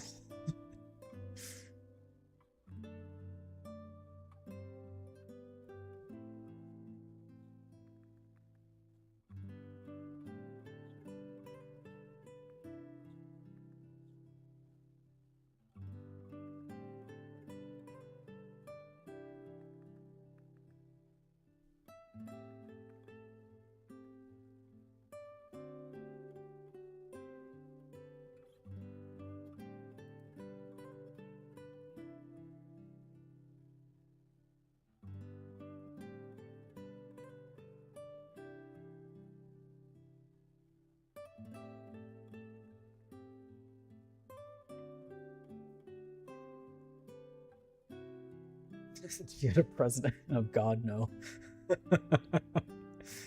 You'll show them Cyril. Yeah, Cyril. Wait a second. They said the USA founded Italy a century ago. Americans are stupid. Yeah. There is a whole rabbit hole that I could go down about how conspiracy theories and fake history just run absolutely rampant because our education system is, first of all, flawed, and second of all, filled with usually religious-based nonsense. It's a very anti-scientific institution, unfortunately, which is a real shame. And when I say education, I'm mostly talking about like the public school, elementary, middle, and high school systems. I'm not talking about higher education where a lot of good research is being done. I'm talking about like the base level, the things that people teach their children is very not good.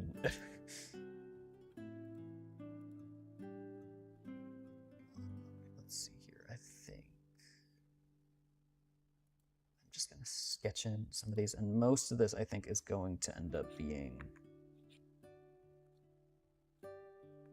through shading anyways. So I'm just gonna do some quick lines, and then I can just get rid of this whole section here.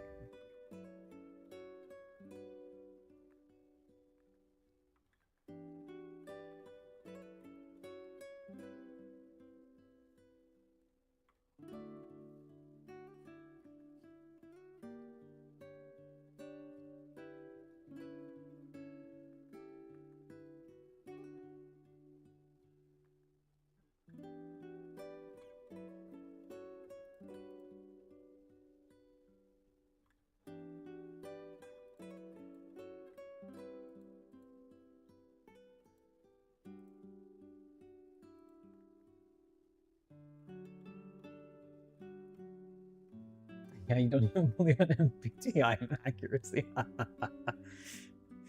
I wish to visit USA one day, though, maybe when I have more money and documents. I'd wait until this current administration is no longer in power. Yeah, honestly. I mean, do I think it's safe to visit the US? Yeah, I think it's fine, depending on where you go. But like if you're going to go to New York City, yeah, like that's fine. But, you know.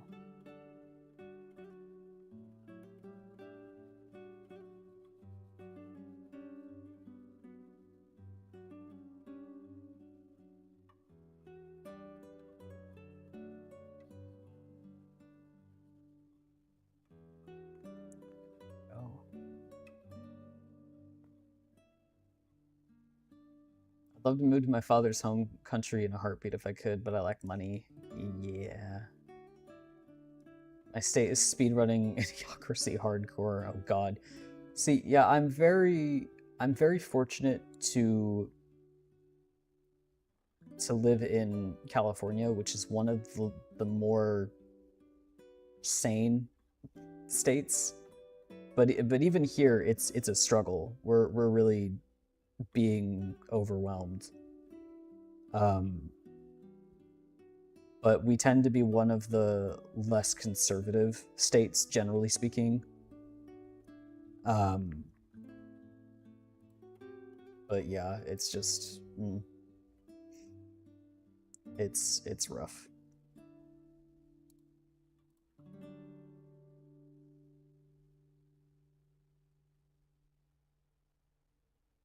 Do you study world history at school? So we study those things at school. It's just the difference is how it's presented.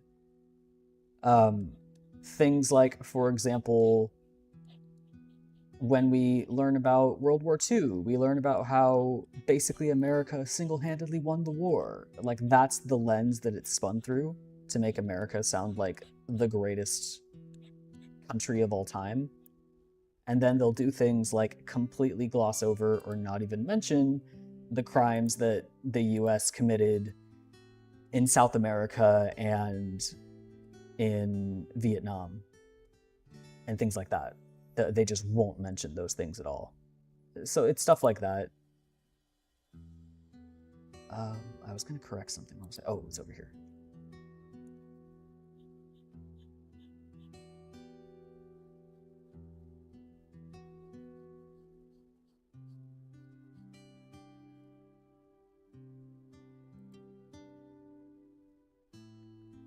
And a lot of science is usually spun with a religious twist, which is really not good.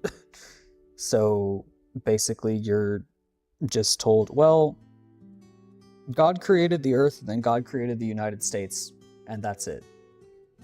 It's really not good. I had a semi-decent world history in school, but it was a long time ago, and a private school to try Texas, yeah.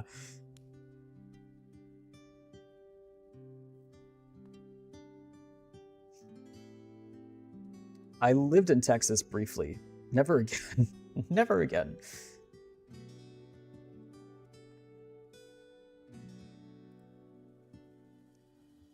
Let's see. I think I'm not oh, some of this is her body. Okay, hold on. So clean this up.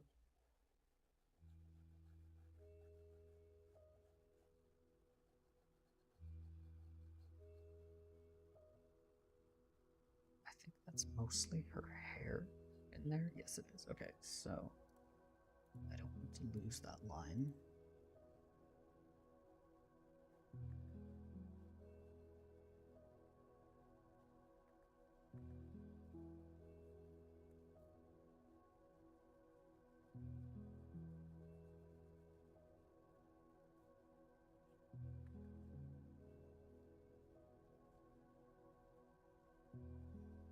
I think the rest that I'm seeing there is just her hair, so we can clean that up. Where did I put that? There it is.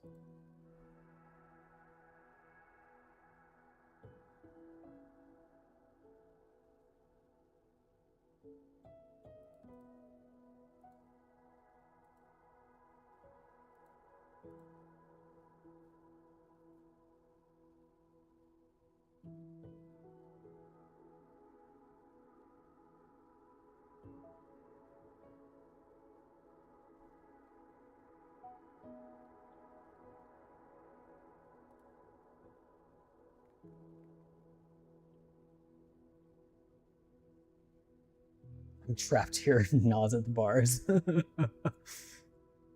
I've heard of those explanations, yeah. I mean, most countries only present their people in the best light. Yeah, most countries do that. America just has a particular level of patriotism and exceptionalism, and and the reason it's particularly bad is because America is so huge, which means by nature it can completely dominate like the entire hemisphere that it's in, which is a really big problem.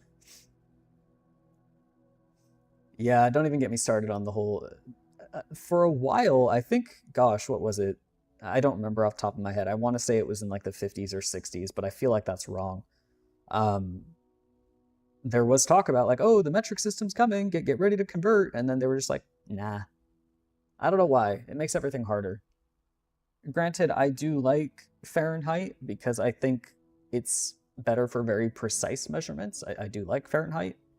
Um, but Celsius just makes logical sense. 0 is freezing, 100 is boiling. That makes more sense than 32 is freezing and 212 is boiling. And the kilometers per hour to miles per hour is also very difficult for me to convert in my head.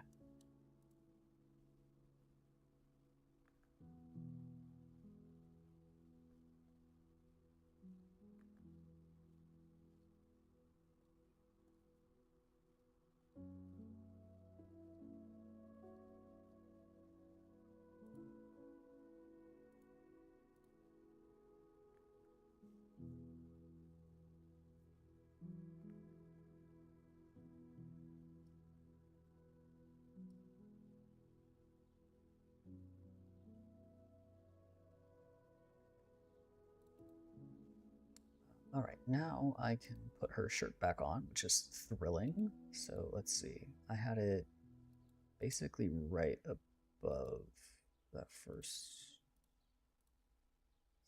Let's put it. Actually, I can just do this.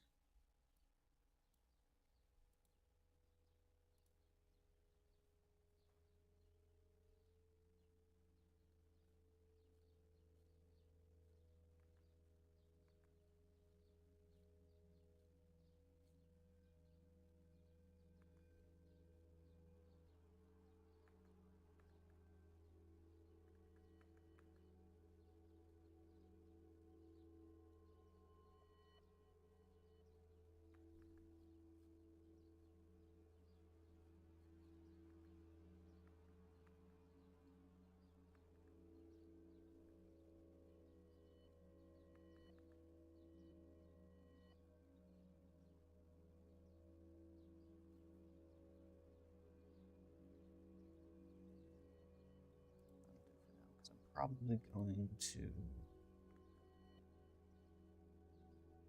Yeah, it's fine. So I'll probably make the shading a little bit more. Okay.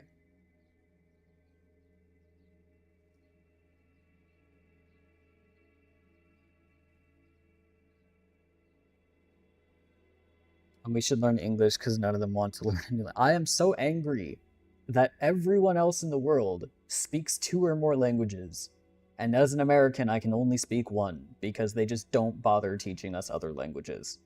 Because they follow this idea of the world will adapt to you and they should adapt to you. So congratulations, you only need to learn English. And I'm like, no, I want to learn other languages, please. I'm trying to learn Spanish, but it's very, very slow. Just because I'm so busy with work, but I'd like to think that I'm slowly getting there. Very slowly. Alright, let's see. So let's go ahead and clean up her face a little bit. Make those lines a little bit cleaner.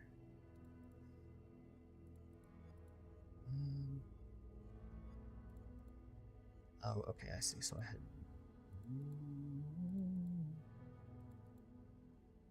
oh, okay, so I have your eyes separated. Okay, that's what I did. Alright, let's see. There's your jaw. We'll do that first.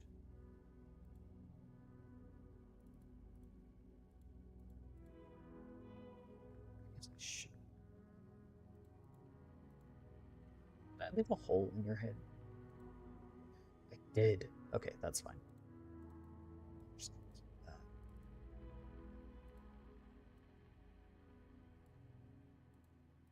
There we go. All right.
Thinking about learning the basics of French.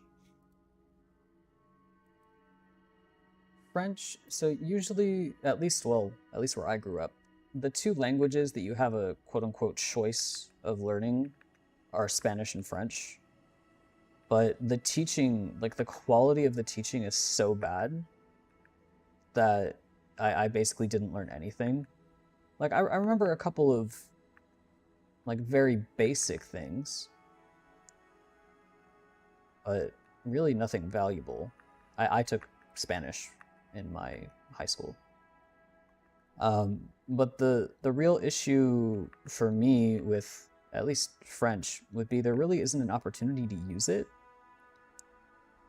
especially where I am. I'm sure if you go elsewhere in the United States, there probably are pockets of people who are speaking French more regularly. But where I am, most of the languages that I end up interfacing with is Spanish. We have a large Spanish population here. But then actually, there's a lot of Russian speakers as well. My high school, I think a good half of my graduating class were Russians, and they spoke Russian. Just because I think specifically in like my hyper local area, that's a big community that we have. And it's a lot easier to learn a language when you have people nearby who speak that language and can help you hear that language actually in use. So it'd be much easier for me to learn Spanish and a lot more useful because, again, there's a community here that would need that language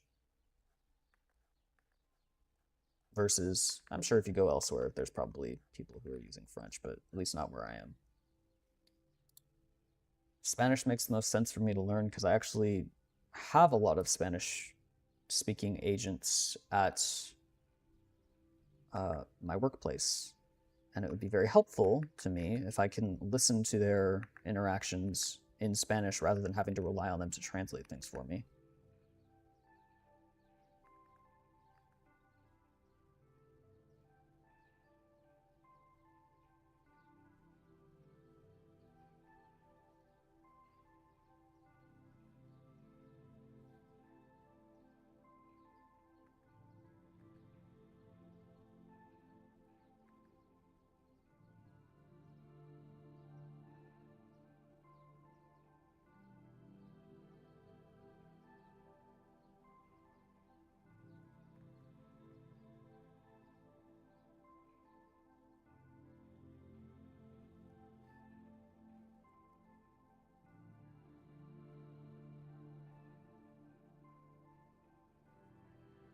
No way half the class was speaking Russian. Yeah, we had a really, really large Russian population at my high school, but also one of my first jobs out of high school was working at a wedding venue or like an event venue in general, but we ended up doing a lot of weddings, so a venue. And we had I think it was a Russian um, church that basically would use our venue a lot. So whenever that church hosted weddings or like memorial services or anything like that, they would always be the ones to come in, and they were always first of all always like speaking Russian, but it was always the same people and it was always that specific community, and it was a very big community. Their events would have several hundred people. So yeah, it was really interesting to kind of realize, I'm like, oh, there's like this entire community here that I didn't even realize was local to this area. Russian is also a very interesting language. I wish I could learn to speak Russian, but Russian is much harder than Spanish. Spanish is like goo goo gaga, really easy to learn because of how similar it is to English in terms of how many words you can borrow and sounds you can borrow. You can borrow the entire alphabet. So it's a much easier language to start with in terms of learning a new language when you've never learned another one before. I say that and I'm still struggling with it, but that's more just because I don't have time. I really wish I had more time to dedicate to these things, but here we are.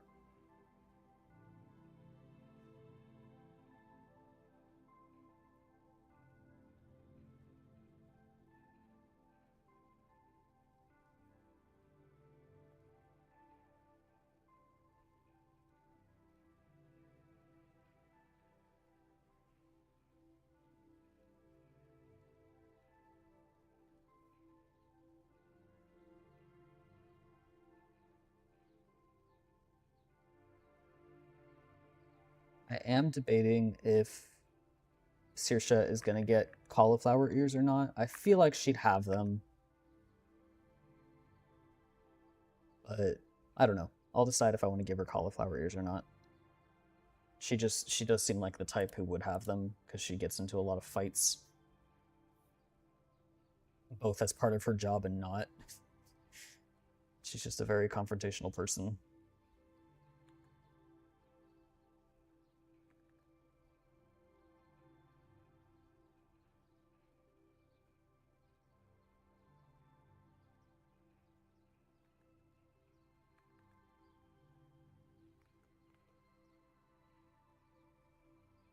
I learned French, German, and Italian as an opera major. I used to be fluent in German and decent at French. I've forgotten all of it now. You should try speaking with them in Spanish. One of these days, I will be confident enough to try to speak Spanish, but not yet. I do have coworkers who are fluent in Spanish, and one of these days, I will try to like, when I have a meeting with them, I'll try to speak to them in Spanish and see how far I can get.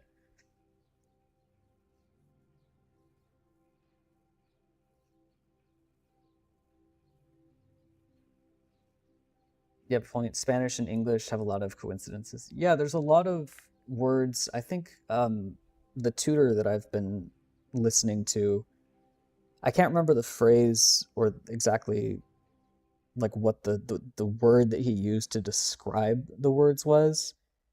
Um, but it's something like when you have a lot of, no, not a lot of, that's again not the right word. When you have a word that in English, I believe, and I can't remember the rule off the top of my head, even though I've listened to it like 17 times. Um, when you have a word that ends in tion in English, like concentration, you usually can take that word over to Spanish, and it just turns into, I believe it's a cion. So concentration becomes concentración, I believe, is how you would take that word from English to Spanish. And there's a bunch of words you can do that for once you know that base rule. So you end up with a vocabulary that's a lot easier to access rather than purely having to memorize things, which makes it a little bit easier as you're kind of building up your vocabulary. But obviously, with any language that has rules like that, there are going to be exceptions. So you have to learn all of the exceptions and so on and so forth. But it is a helpful little tool when learning a language, or well, learning that specific language.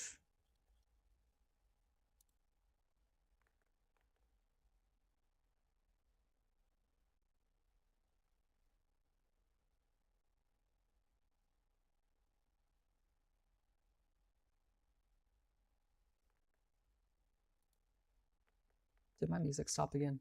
Or is it just a quiet song? Ah, it stopped again. Okay, there we go.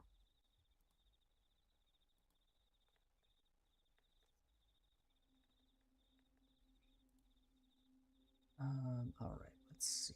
Probably do.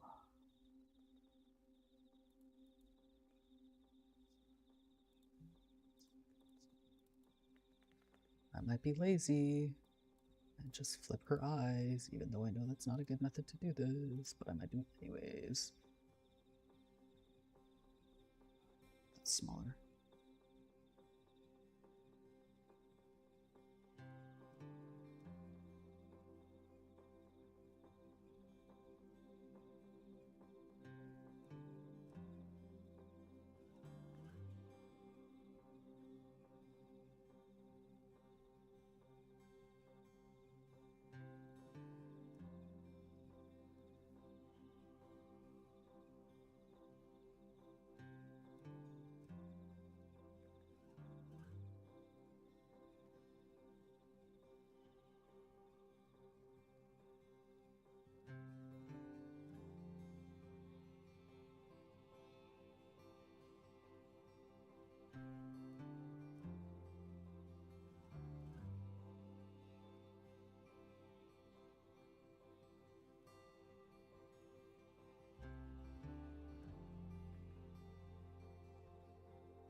Yeah, they have some similar words because they both have Latin influences.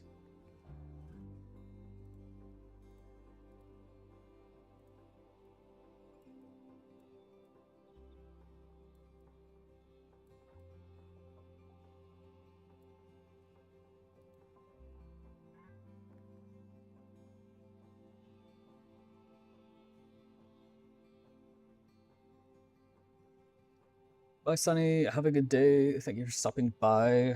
I will also probably be wrapping it up here pretty soon, probably like 10 or 15 minutes, give or take. Because I have some dishes to wash and some work to do, and I need to respond to Adriel's email, so I have to listen to the samples that he sent me and see if they're what I want, and get him some feedback so he can continue. She does have pretty straight brows. Usually I don't line these, I usually just lock them in.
Also, Spanish changes depending on the region.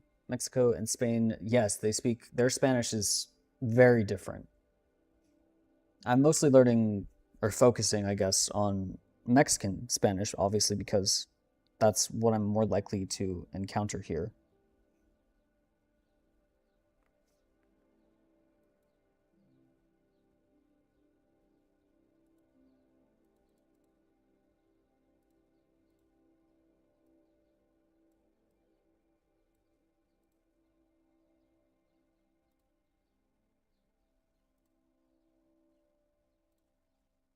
Fiddle with her eyebrows forever, probably not be satisfied, so I'm not going to spend too much time on her eyebrows. That's fine.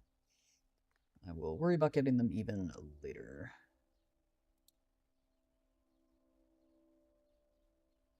I am going to get that extra line in. Where is it?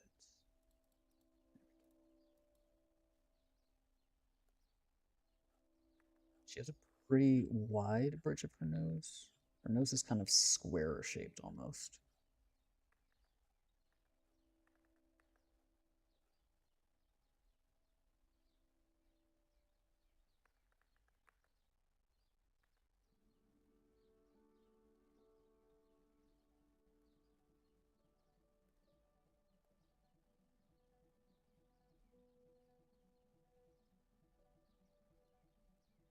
I definitely didn't, or rather, it doesn't look like I'm going to get far enough to color today, but I could try for the past, not the past, for the last couple of minutes here, because I've got about 10 minutes. Let's see how much color I can get in. I know her hair isn't done and her belt and everything isn't done, but maybe I can do a little bit on her face just for fun. Let's go ahead and do this. Let's see, what is a good color palette?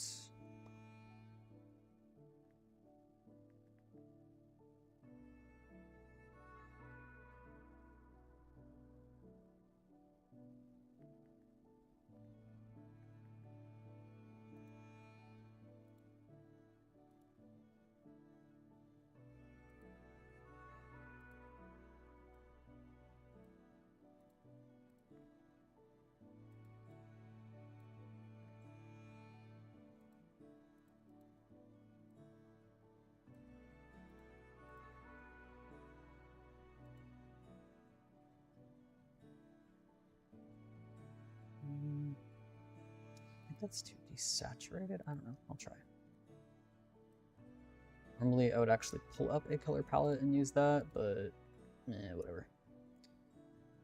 I'm probably going to start with this one because she's actually pretty fair-skinned.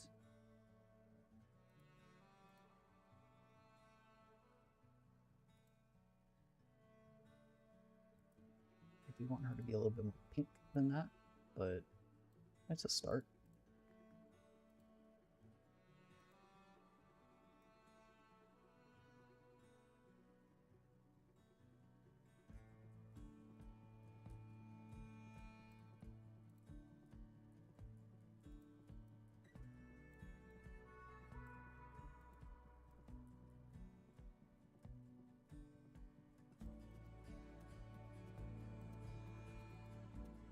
Oh, I never put the I never put the top of her shirt in. Oh well, I will add that.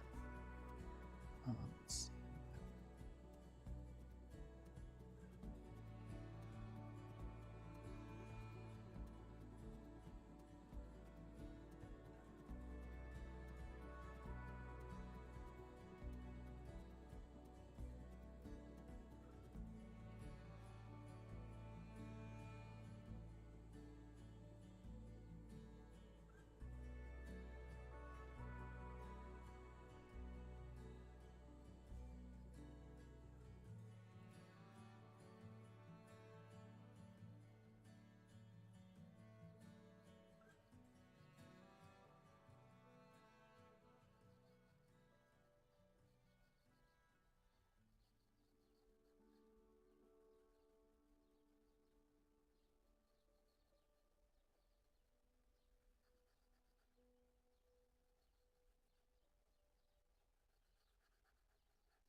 She really is. She's mostly peachy gold toned.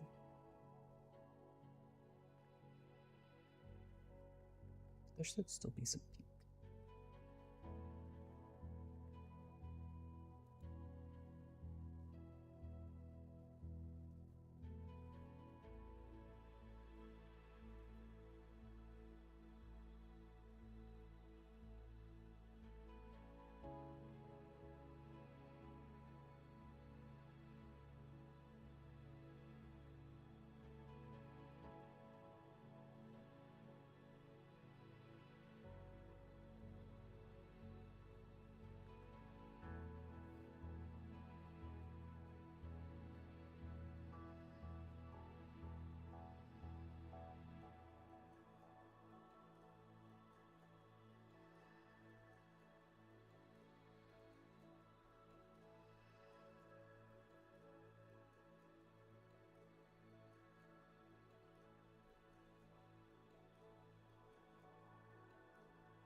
Too much on her chest because it's not really visible.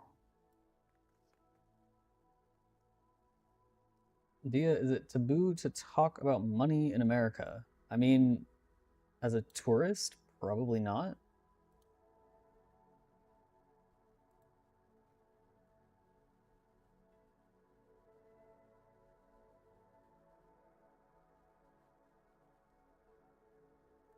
I mean, it's kind of considered taboo at work, like as an employee, to talk about your earning.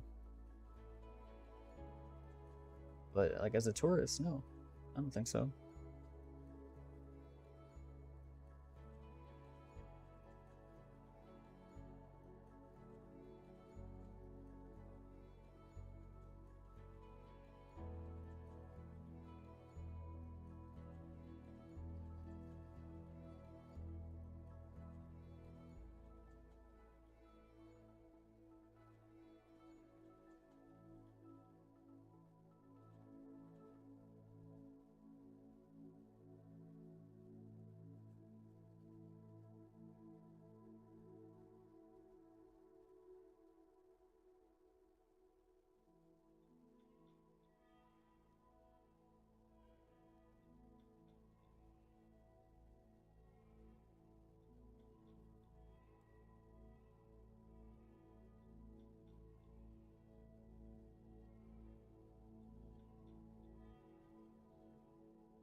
I guess I should block in her eyes, that way they don't get lost.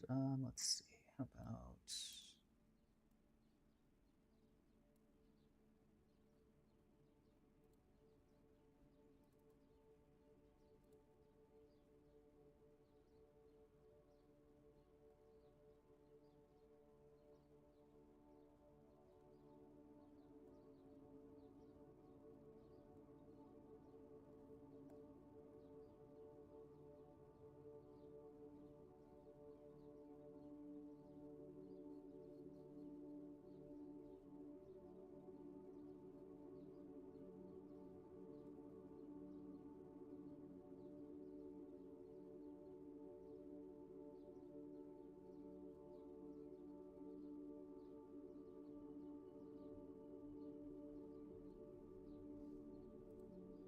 so they don't get lost. And just so she doesn't look too weird, let's go ahead and... I don't really have a set color in mind just yet. Well, I do have a color, I just don't have a tone, I suppose I should say. But she does have green eyes. So we can at least block in some eyes.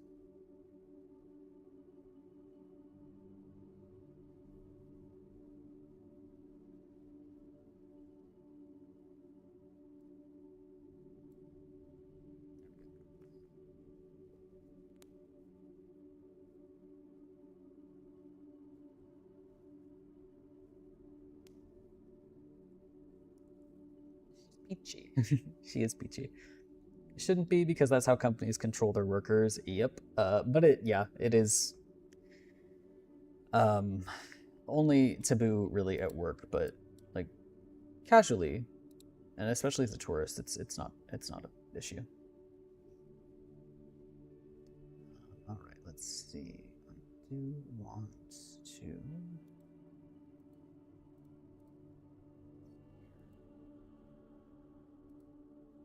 Not sure if this is what I want. So let's try.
I really love your lady characters. I'm glad you like them. There's more ladies taking the lead in volume 2.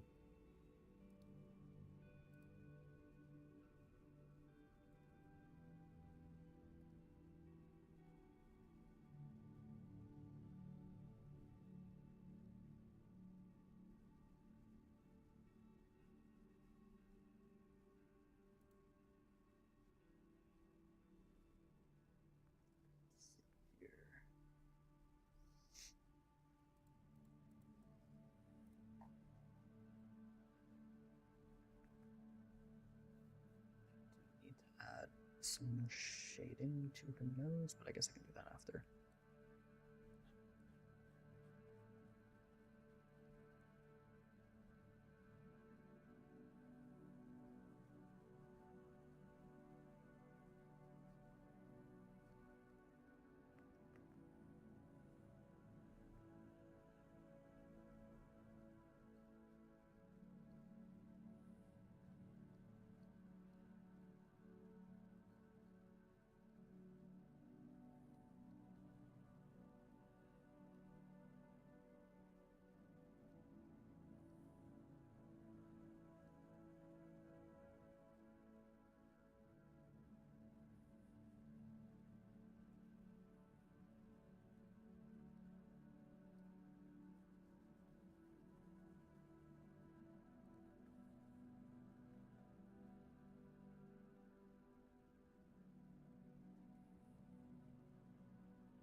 don't do too much to her lips right now, because I'll do that later.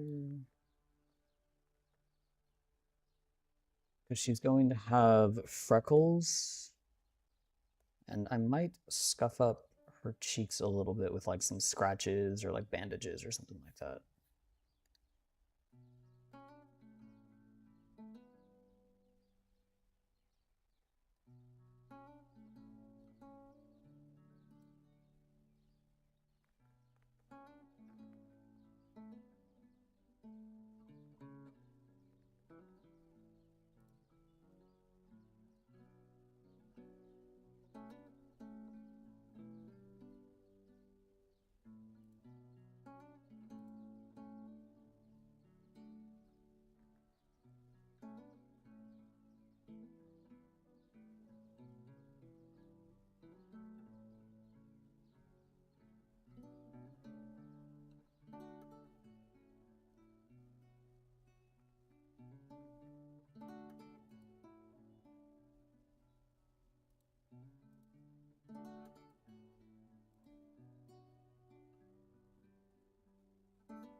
She has blonde hair, so you won't really be able to see that weird abrupt end of shading that I did. She should have blonde hair. Just keep that in mind.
I definitely did not think far enough to decide what her shirt's gonna be, so it's just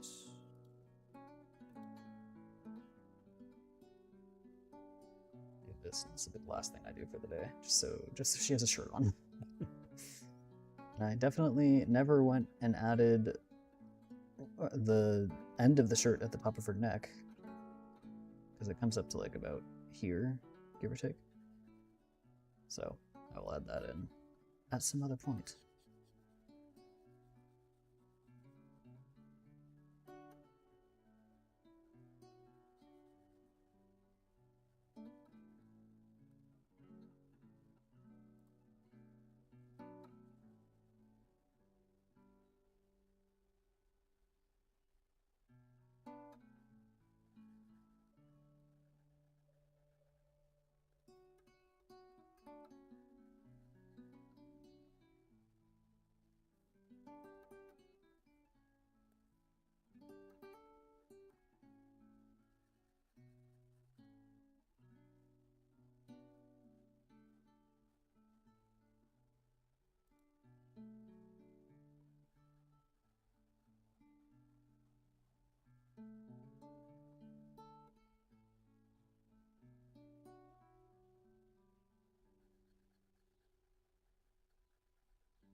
There, something like that. But that is going to be where I leave it for today.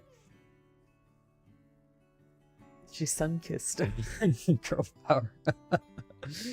Well, I'm glad you guys like her. You'll get to meet her in Volume 2. She's a very fun character. I'm having a lot of fun working on her and writing her out and making sure she's a fun character, hopefully, to read.